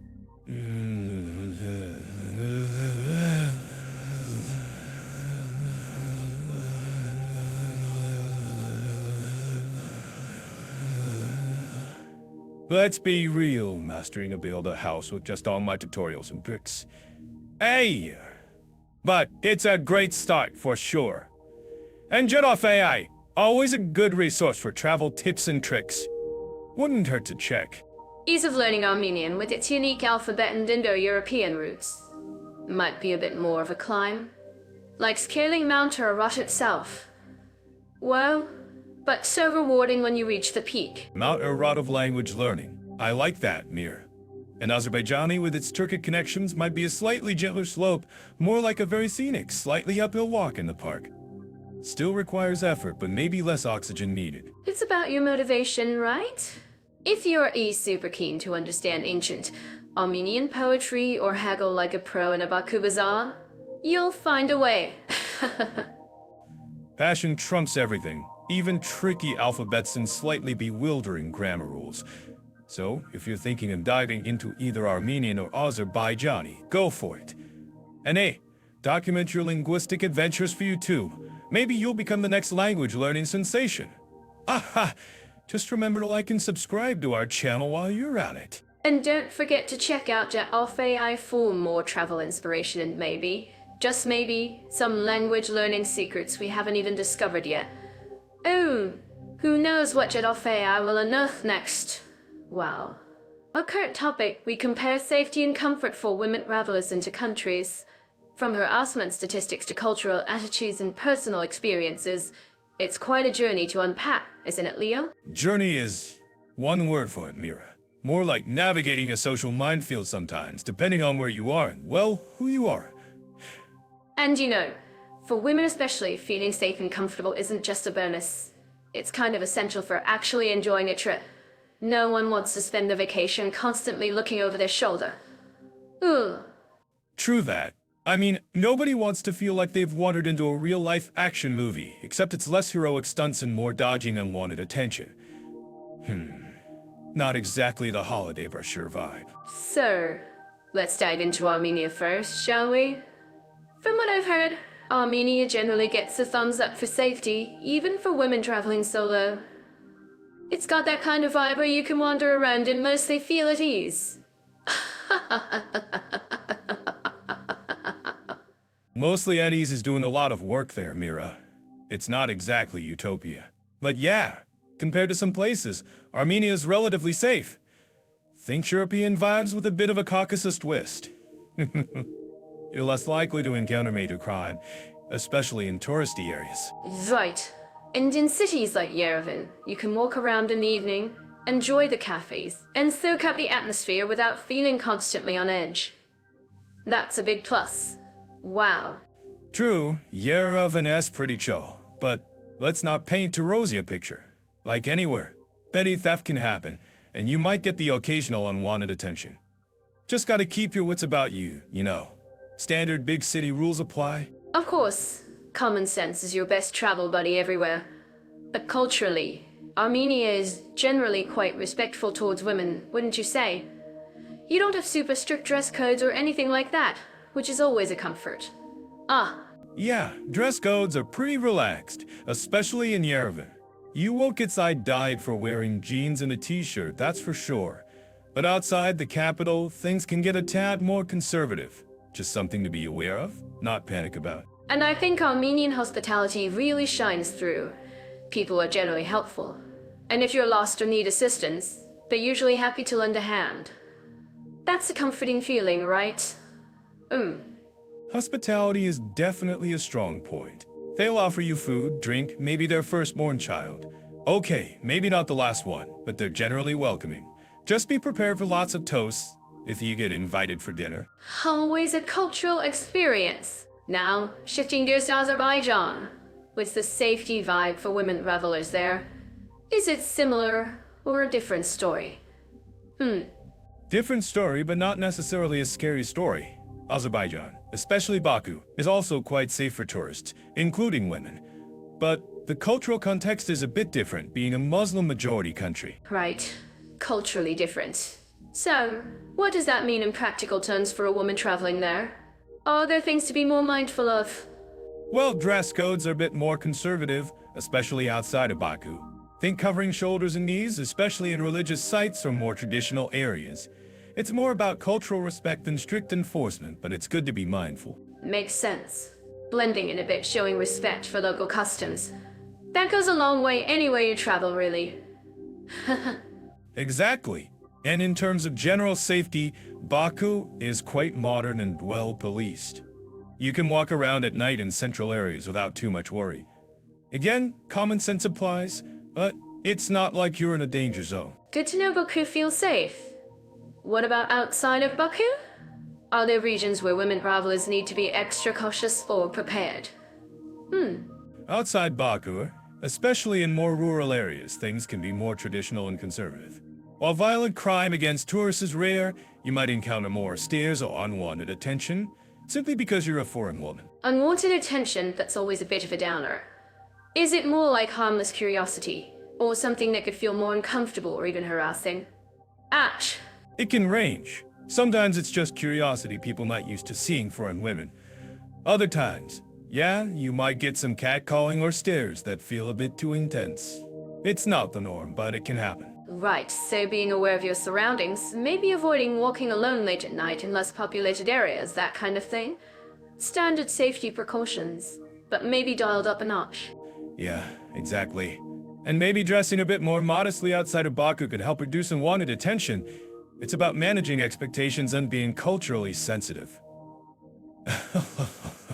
If we're thinking about comfort levels, it sounds like women might feel a bit more instantly comfortable and at ease in Armenia, just because it feels a bit more familiar culturally.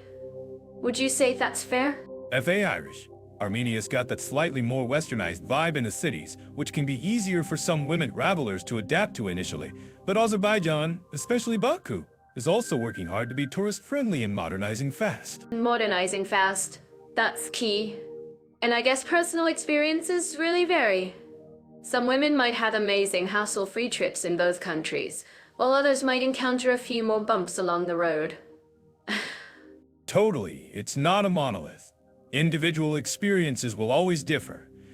But generally, both Armenia and Azerbaijan are reasonably safe for women travelers, just with slightly different cultural nuances to navigate. Nuances are everything, aren't they? And I think for women travelers, doing a little bit of research beforehand, understanding the cultural context, and packing smart can make a big difference in feeling confident and comfortable. Wow. Absolutely. And remember to check out Jet-Off AI for more detailed safety tips and cultural insights for both Armenia and Azerbaijan. We've got articles and resources to help you plan your trip. Yes, Jet-Off as your go-to travel guru. And while you are researching, you might want to check out YouTube too. There are some amazing travel vlogs out there from women who have explored both Armenia and Azerbaijan. Hearing first-hand experiences can be super helpful. Ooh. Good point, Mira. YouTube is a treasure trove of travel insights. And hey, if you're really enjoying this podcast on YouTube, don't forget to like and subscribe. Help us keep bringing you these country comparisons. Yes, a little like and subscribe love goes a long way. And if you have your own experiences as a woman traveler in Armenia or Azerbaijan, share them in the comments. Let's create a community of helpful travel tips. Ooh, Definitely, real-world advice from fellow travelers is invaluable. So, ladies, share your wisdom. And maybe some funny stories too. Because, we're all about the humor here. humor and helpfulness the perfect combo. So, to wrap up on women's safety and comfort, both countries are generally okay. Just be informed, be aware, and maybe pack a slightly longer skirt for Azerbaijan just in case. Sounds like a plan, Mira. And remember, wherever you go, trust your instincts, stay alert, and don't be afraid to ask for help if you need it. Happy and safe travels to all our amazing listeners. Okay, Leo, speaking of serious stuff. But hey, we can still keep it light, right? Let's dive into legal system, individual rights and freedoms in Armenia and Azerbaijan. Sounds like a lot extra, but trust me, we'll make it fun. Legal systems. Sounds like a snooze fest. Mira, but knowing us, we'll probably end up comparing courtroom dramas on EV instead. But alright, let's try to be somewhat informative. For once, individual rights and promises, let's see how they play out in Armenia and Azerbaijan. So, thinking about Armenia first. From what I hear, their constitution, like many places, talks a good game about protecting rights. The usual suspects: freedom of speech, assembly, all that jazz. Oh, it's like a universal human rights bingo card. Human rights bingo. Love it, Mira. Yeah, constitutions are great for coffee table books. Azerbaijan, same deal. Constitution probably says all the right things. But the real question is, does it actually feel like those rights are, hanging out on the streets with the people? Feeling is the key word. In Armenia, I get the vibe that people are pretty vocal. They protest, they debate. It seems like they use that freedom of speech muscle quite a bit. Wow, maybe even a little too much sometimes. Yeah, too much freedom of speech.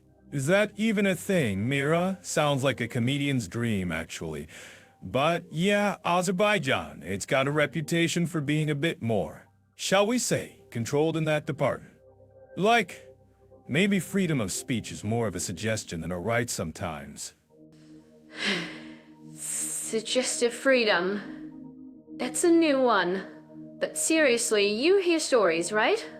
In Armenia, media seems more diverse, different voices popping up. In Azerbaijan, it feels like things are a bit more harmonized, like everyone's singing from the same song sheet. Harmonized. Perfect word, Mira. Like a really, really strict choir. Yeah, media landscape in Azerbaijan? Let's just say it's not exactly a wild jungle of opinions. More like a carefully manicured garden. Everything in its place. Manicured garden versus slightly chaotic, but vibrant marketplace of ideas. Interesting contrast. And what about, the actual legal system itself? Is it, independent? Or does it just nod along with whoever's in charge?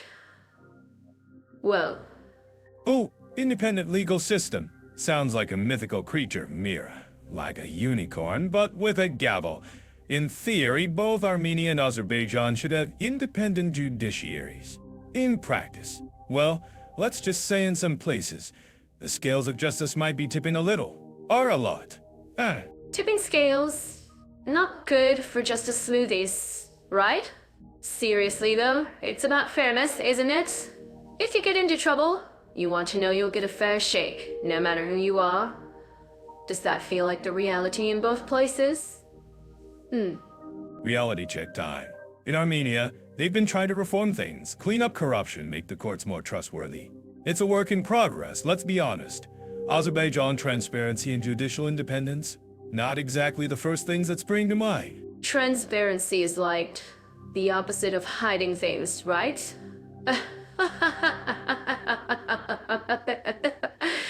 And when it comes to rights, it's not just about speech. It's about, being treated equally, no matter your background, your beliefs, all that good stuff. How do Armenia and Azerbaijan stack up there? Well, Equal treatment for all. Another great slogan. In Armenia, they've got some issues with discrimination like in most places, unfortunately. But there's at least a public conversation about it. Efforts to improve things. Azerbaijan again, less open discussion. Less sunlight on those issues. Vitamin D for democracy, maybe? So, if you're, say, a journalist or an activist, trying to, shine that sunlight into dark corners, is it easier or harder in Armenia versus Azerbaijan? Ouch. Ouch is right, Mira. Journalists, activists, brave folks in tough spots. In Armenia, they face challenges, sure, but they can generally operate, report, criticize. In Azerbaijan, being a journalist or activist critical of the government can be a risky career choice. Not exactly a job perk you want on your resume. So, bottom line, if we're playing legal system and rights comparison bingo again, what are our key takeaways? Key takeaways. Armenia constitutionally good intentions, some real freedoms, but still work to do on judicial independence and equal treatment. Azerbaijan constitutionally sounds good, but rights are selectively applied. Let's say. Legal system, let's to the next topic, shall we? Moving on swiftly. Sounds like a plan, Leo. But hey, at least we didn't fall asleep talking about legal stuff. And maybe, just maybe, someone listening actually learned something. Oh, five for not being totally boring. High five, Mir. We managed to talk law without needing a law degree or a gallon of coffee. Though coffee does sound good right about now. Let's find a less legally complex topic next time, okay? Our current topic, we compare spa, healthy living, and relaxation opportunities into countries. From luxurious spas to holistic wellness practices. Let's see what Armenia and Azerbaijan offer to unwind and recharge. Relaxation, you say? For me, relaxation is when my coffee is strong and my jokes are even stronger.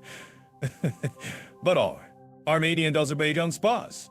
Let's see if they can relax even a comedian like me. Well, Leo, maybe they have coffee-infused mud baths. Ooh, imagine exfoliating and getting your caffeine fix at the same time. Speaking of Armenia, they are known for their mineral springs, right? Mineral springs in Armenia. Sounds like something out of a history book. Are we talking ancient Roman baths, or something more modern? I'm picturing myself in a toga, sipping mineral water and cracking jokes to St. Urans. More modern than St. Urans, thankfully. Wow. Armenia has some fantastic spa resorts around places like Jurmukai. Jurmukai is famous for its healing mineral waters, and the scenery is just breathtaking, mountains and fresh air. Perfect for escaping city chaos. Mountains and fresh air sounds healthy. But breathtaking scenery, Mira. Everything is breathtaking if you are out of breath enough. Still, Jurmukai sounds intriguing. Mineral water, you say. Does it come with a side of baklava? Maybe not baklava in the water. Leo, they're definitely nearby. And Azerbaijan, that's surprisingly, they also have some great wellness spots, especially around Naftalan. Naftalan? Oil baths? Whoa, now that sounds unique. Are we talking about bathing actual crude oil? Is that supposed to be relaxing? Or just messy? I'm picturing myself coming out looking like I wrestled an old tanker. It's treated crude oil, Leo. Don't worry. You won't emerge as a walking petroleum product. Naphthalene oil is actually famous for its therapeutic properties. People say it's great for skin and joints. Imagine telling your friends you took a bath in oil and it was good for you. Well, Bathing in oil and saying it's for health, it's certainly a conversation starter. Hey, what did you do on your vacation?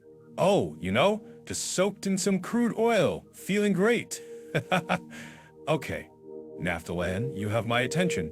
But mineral springs versus soil baths, it's like choosing between getting squeaky clean or, well, hold up. Armenia offers a more traditional spa experience. Think mineral water treatments, massages with local herbs, that kind of thing. Very serene and nature-focused. You can hike in the mountains, breathe in the fresh air, and then soak in a warm mineral bath. Very zen. Zen, is that like when you finally understand a joke you told 3 weeks ago? But seriously, Armenian spas sound lovely, very calming, good for the soul, but Azerbaijan, with its oil baths, it's just so different. I'm picturing spa brochures come to Azerbaijan, bathe in oil, and maybe leave feeling slippery. Oh, Leah, you're incorrigible. But you're right. They are different. Azerbaijan also has mud volcanoes, and mud therapy is quite popular there too. Imagine covering yourself in mud and basking in the sun. Ooh, talk about a natural detox. Mud volcanoes? Are they like angry volcanoes? Are they like angry volcanoes, but just muddy? Whoa, mud baths. Oil baths. Azerbaijan is really going all in on the natural resources as wellness theme, isn't it? And just wondering if you get a free car wash afterwards. Probably not a car wash, but maybe a complimentary loofah.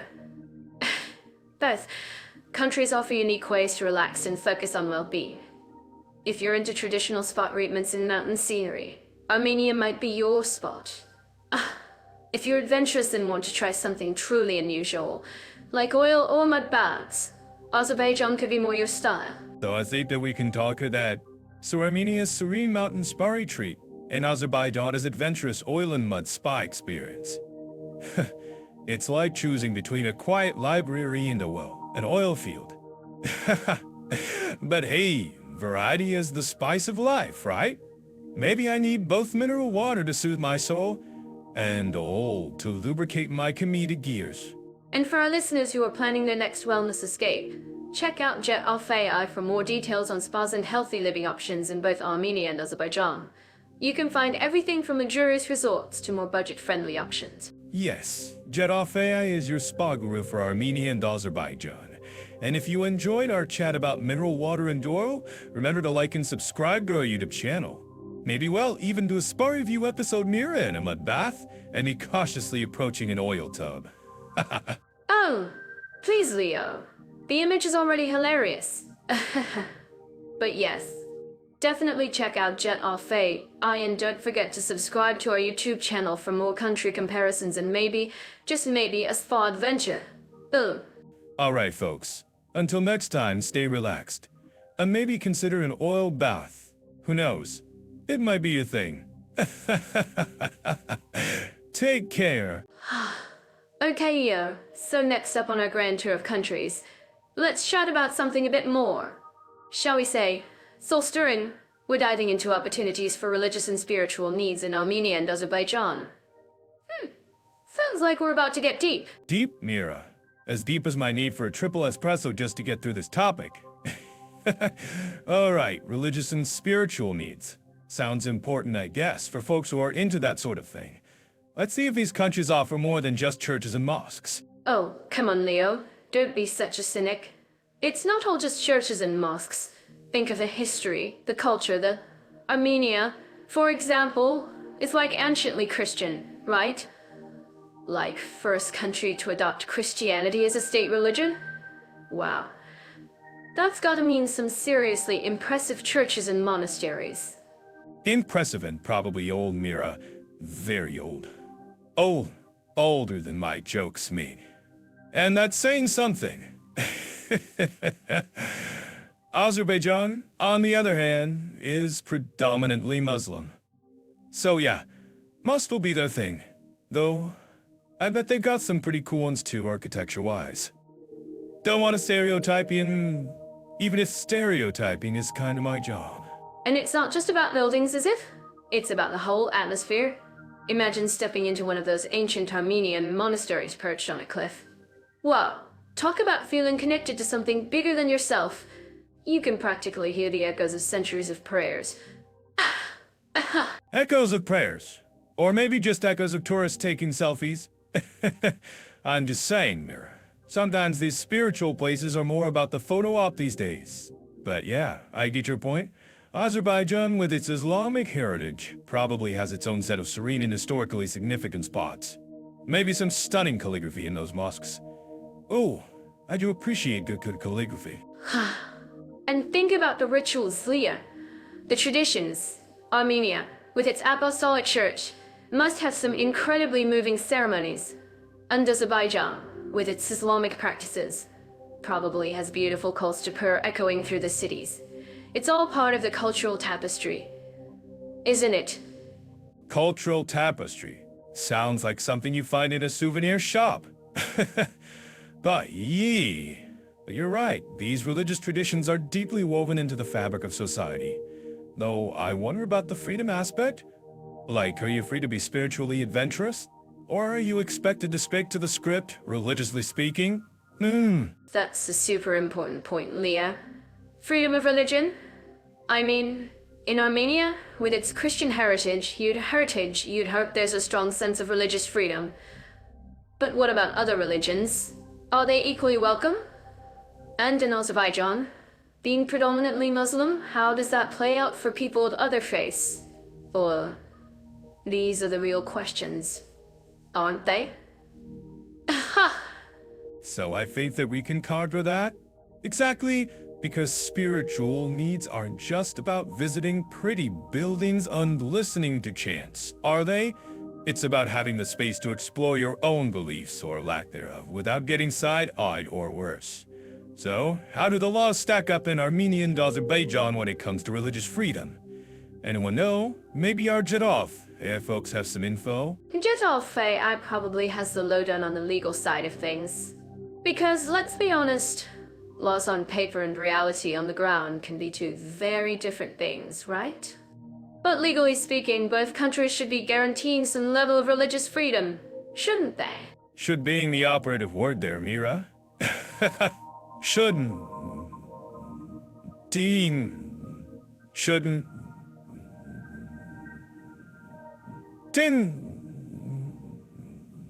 Why, IT often have a complicated relationship, especially when religion and politics get mixed up. So we need to dig a little deeper beyond the pretty pictures of monasteries and mosques, and see what the actual, just the officially sanctioned ones, just the officially sanctioned ones. Precisely, because spiritual needs are so personal, aren't they? For some, it's about grand religious ceremonies. For others, it's quiet meditation in nature. For some, it's community worship. For others, it's a solitary hike in the mountains, connecting with something bigger that way. Do Armenia and Azerbaijan offer that range of opportunities? Wow. Range is key, Mira. Variety is the spice of spiritual life, you might say. So, beyond the dominant religions, are there spaces for other faiths? Are there secular spaces for contemplation and reflection? Are there yoga studios? But hey, I'm pushing it with the yoga studios. Oh, but it's about the breadth of options, isn't it? Totally. It's about creating a society where people feel spiritually nourished, whatever that means to them. And that includes feeling safe and respected in their beliefs, or non-beliefs. So, when we think about Armenia and Azerbaijan, we need to ask, are they creating that kind of inclusive spiritual landscape? Oh, big question. A big question indeed, Mira. One that probably deserves a bit more than our usual witty banter. But hey, we're planting the seed, right? For anyone watching this on YouTube, maybe you guys have some insights? Drop them in the comments. Let us know what you think about religious and spiritual opportunities in Armenia and Azerbaijan. Yes, YouTube comment section assemble. Share your wisdom, your spiritual epiphanies. Or just your funny anecdotes about trying to find a quiet place to meditate in a busy city. Whatever you've got, we're all ears. Well, technically, since we'll be reading them. And if you're enjoying this podcast, you know what to do, like, subscribe. Exactly, like and subscribe, folks. It's practically a spiritual act in itself, supporting content creators on spreading the word. And who knows, maybe by next episode we'll have even more insights into the spiritual side of Armenia and Azerbaijan. Thanks to you guys. Or just plain curious. Either works. Our current topic, we compare social equality, respect for minorities, and diversity in two countries. From inclusive policies to everyday life. It's a big topic, right, Leo? Oh, Big topic indeed, Mira. Social equality, respect for minorities, diversity. Sounds like a pageant platform, doesn't it? But seriously, when we talk about Armenia and Azerbaijan, it's well, let's just say it's not exactly Rainbow Coalition convention we're describing. Oh, Leo. Always with the dramatic flair. But you're right, it's complex. Thinking about Armenia, it's often seen as quite homogeneous, right? Like, mostly Armenian Apostolic Church, you don't exactly picture you in Conference of Cultures strolling down Yerevan streets. Precisely, Mira. Armenia is like that cozy sweater you uncomfortable familiar. Maybe a little itchy in places, but definitely not a wildly diverse wardrobe. It's got its own charm, that's for sure. That's for sure. That's for sure. But if you're looking for a melting pot, maybe try a fondue set instead. Fondue set. I love it. So Armenia is like a lovely single flavor ice cream, maybe. Delicious, but not exactly a Neapolitan dream. But then is Azerbaijan the opposite? Like a crazy, multi-layered cake with all sorts of fillings. Wow. Hold your horses there, Mira. Azerbaijan might look like a multi-layered cake from the outside, and they certainly talk a big game about multiculturalism. But dig a little deeper and you might find some, shall we say, less sweet layers. It's more like a cake where some of the flavors are a bit forcefully presented as the main attraction. Ooh, forcefully presented flavors. Intriguing. So, Azerbaijan boasts about its diversity and it does serve different ethnic groups. Like Elis, Aegeans, Talish Avars, right? But is it truly respectful of all those flavors? Or is it more like, okay, you're all here. Now, everyone sing the same song. Whoa! Bingo, Mira! It's less of a harmonious choir and more of a karaoke night where everyone's encouraged to sing the national anthem, whether they know the words or not. They have these minority groups, yes, but the emphasis is often on a...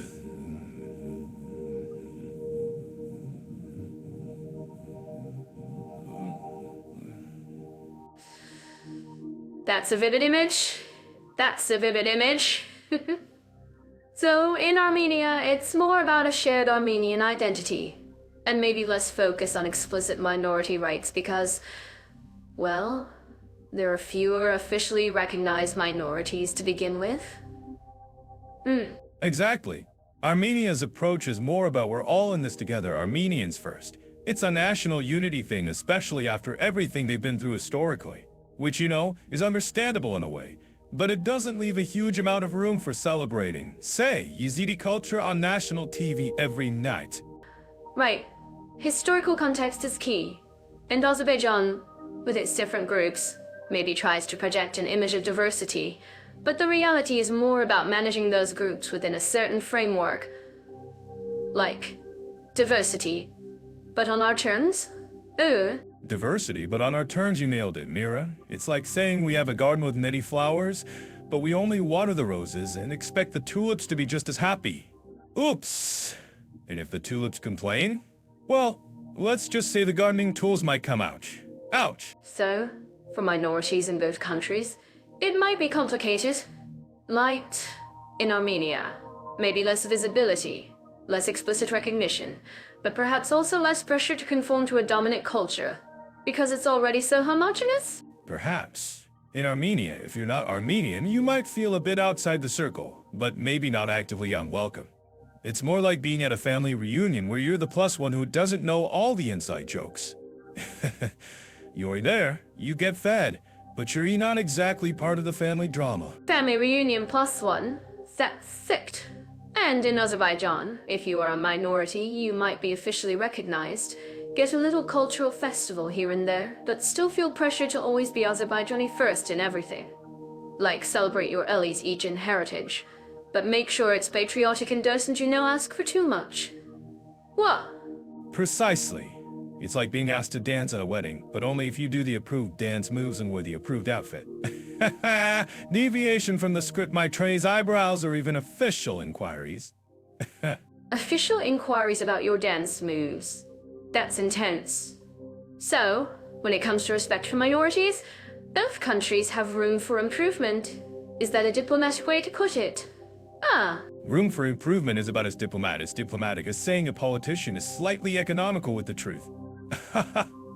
Let's just say both Armenia and Azerbaijan are not winning any Most Inclusive Society awards anytime soon.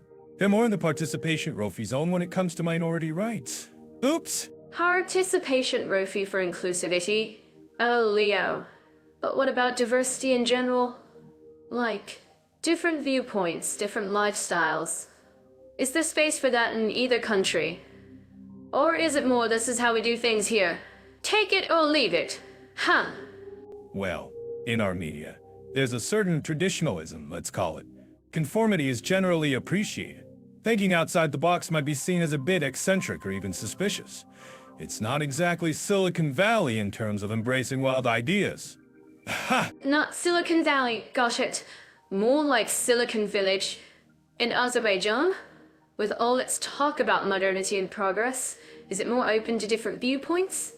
Or is it more like modernity? Yes, but only if it's that kind of modern? Wow. Our kind of modern, you're on fire today, Mira. Azerbaijan wants to be seen as modern and progressive, especially to the West, but it's a very carefully curated image. Dissenting viewpoints are discouraged. Let's just say the marketplace of ideas is more like a heavily regulated farmer's market. Heavily regulated farmers' market of ideas. I'm writing that down. So, for social equality and diversity, both Armenia and Azerbaijan are works in progress. Maybe very early stages of progress. Works in progress is generous. Perhaps conceptual blueprints that haven't quite made it off the drawing board yet is more accurate. But hey, at least we're talking about it, right? Maybe someone in Yerevan or Baku will listen to this on YouTube and think, maybe we could water those tulips a bit more. I love listeners can tell us what they think. Are we being too harsh? Too soft? Are there hidden pockets of amazing diversity and inclusivity? Let us know in the comments. And if you like this, remember to like this. Let us remember to like and subscribe.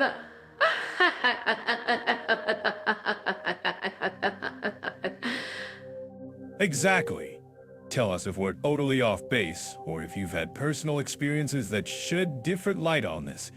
And while you're at, check out Jetoff AI for more insights. Maybe they have a tulip watering guide for nations somewhere on their site. Until next time, folks. Alright, Leo. So for our next adventure in country comparisons, let's tackle something that might sound a bit dry at first, but it's super crucial if you're thinking of actually, living somewhere long term.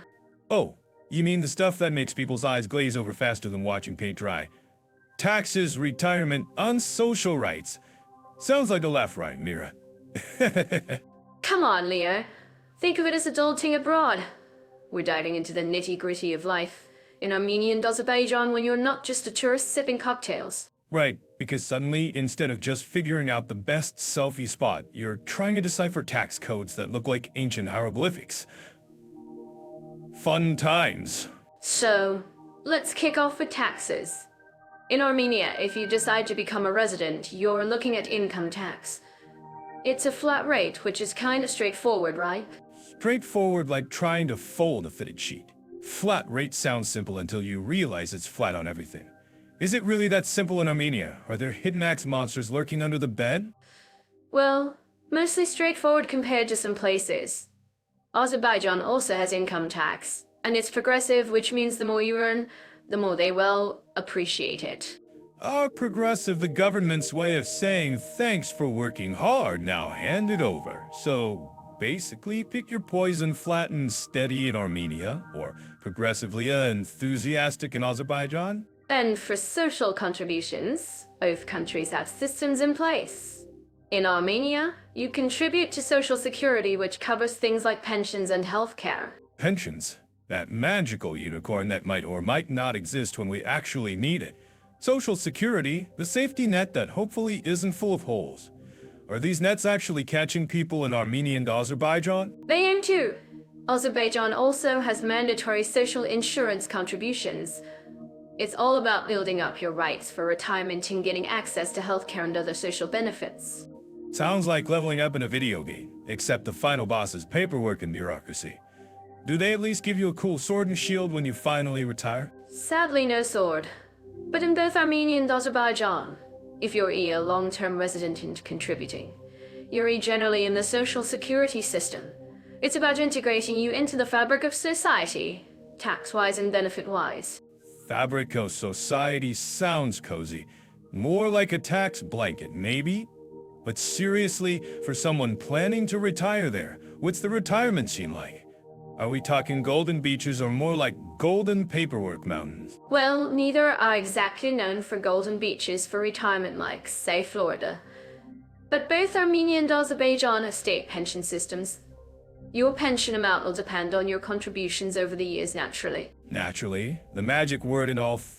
Naturally. Think of it more as the more you contribute, the sturdier your retirement armchair will be. And remember, private pensions are also an option in both countries if you want to boost your future comfort level.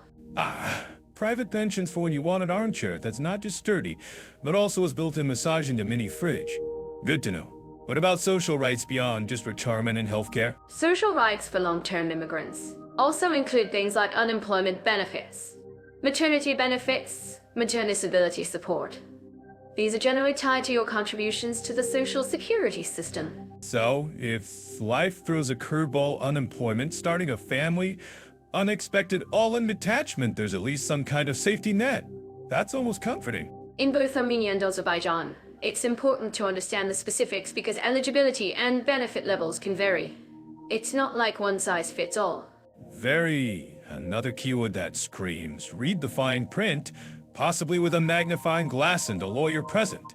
So, basically, anyone moving long-term needs to do their homework, right? Especially on tax treaties between their home country and Armenia or Azerbaijan. You don't want to get double taxed. That's like paying for a comedy show and only getting the sad parts. Ouch. Ouch. Double tax, double the pain. Nobody wants that. So, final takeaway for our listeners considering Armenia or Azerbaijan for the long haul. Do your research. Understand the tax system's social security contributions and what social rights you'll be entitled to. Genoff AI probably has some great resources to get started. Genoff AI, you're a trusty sidekick in navigating the labyrinth of international bureaucracy. And maybe pack a good accountant and a sense of humor, you'll probably need both.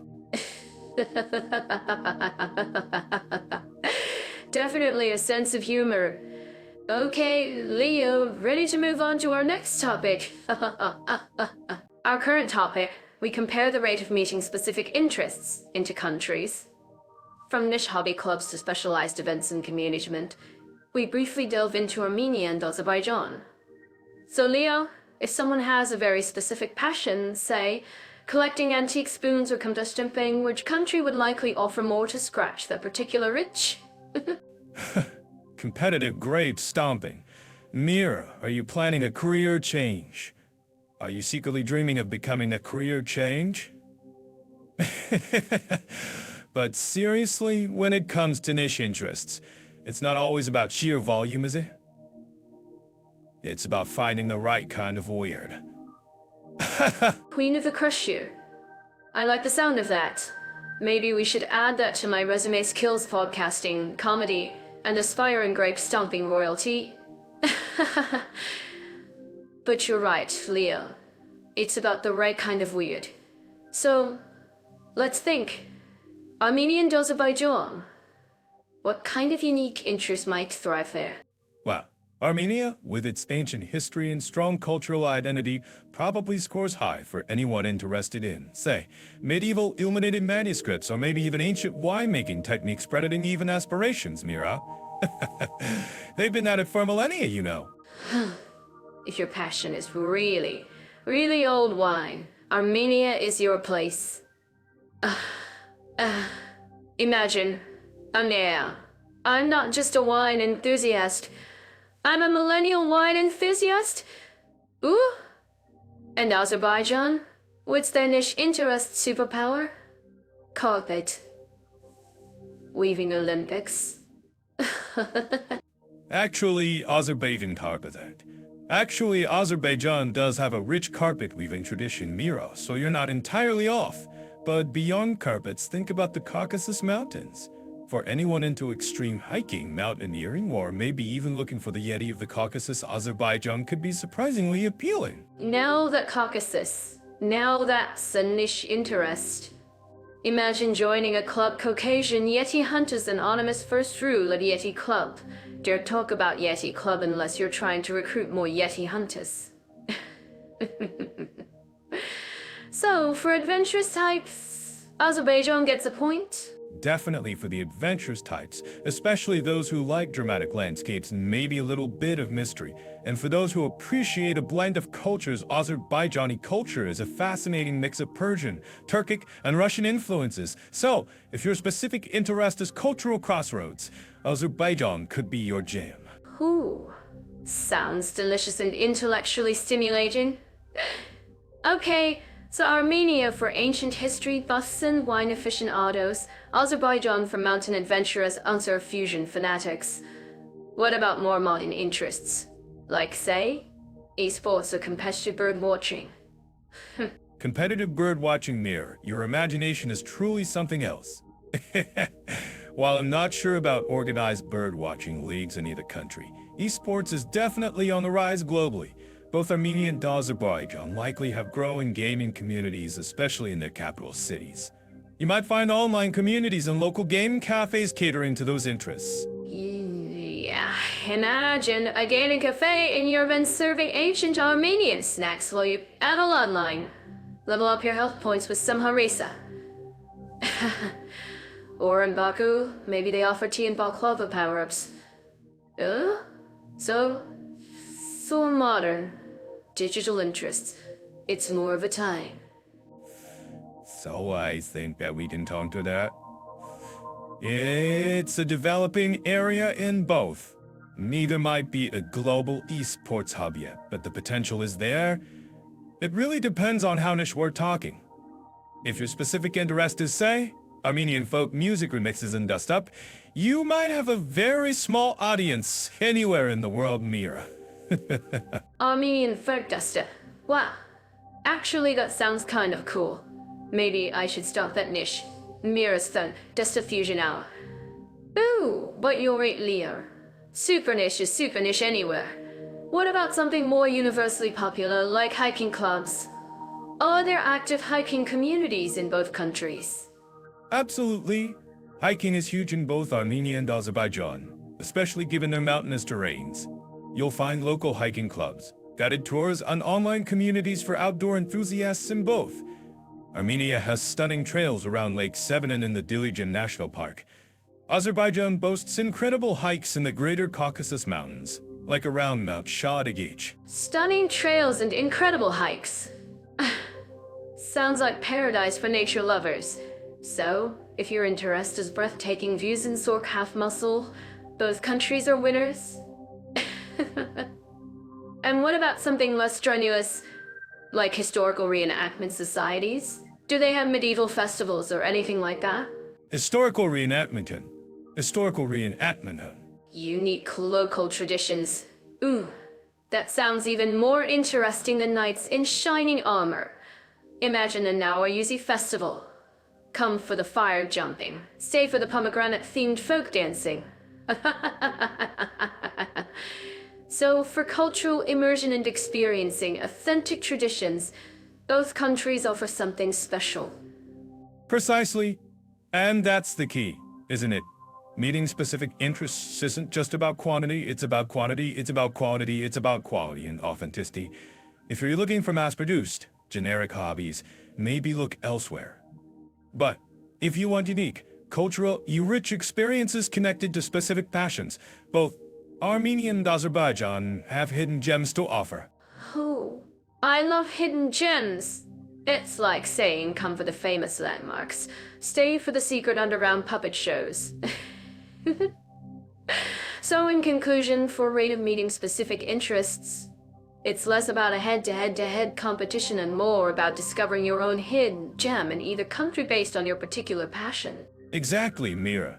It's less about a race and more about a treasure hunt, whether you're seeking ancient history in Armenia, mountain adventures in Azerbaijan, or just a really good cup of coffee in a quirky cafe in the capital, your specific interest might just find its perfect match. And who knows, you might even stumble upon the Caucasian Yeti after all. The Caucasian Yeti, ancient wine, carpet weaving Olympics, and maybe even my Armenian folk dust diffusion hour. Sounds like a trip to both Armenia and Azerbaijan is in order to explore all these specific interest possibilities. Wow! Thanks for another illuminating comparison, Leo! My pleasure, Mira. Yeah, and who knows, Miras. Maybe on our next episode, we can compare the best coffee shops in Yerevan and Baku. That's a specific interest I think we both share. Coffee shop comparison. Ooh. Now that's a podcast episode already excited for. For now, folks, that's all the time we have for today. Don't forget to like and subscribe if you enjoyed our exploration of Armenia and Azerbaijan's specific interest landscapes. And tell us in the comments, what's your most niche hobby? We're curious. Indeed. And if you're planning your own specific interest treasure hunt, remember to check out Jenofe. Until next time, Jenofe. Until next time, folks, take care. Bye for now, and happy niche interest hunting.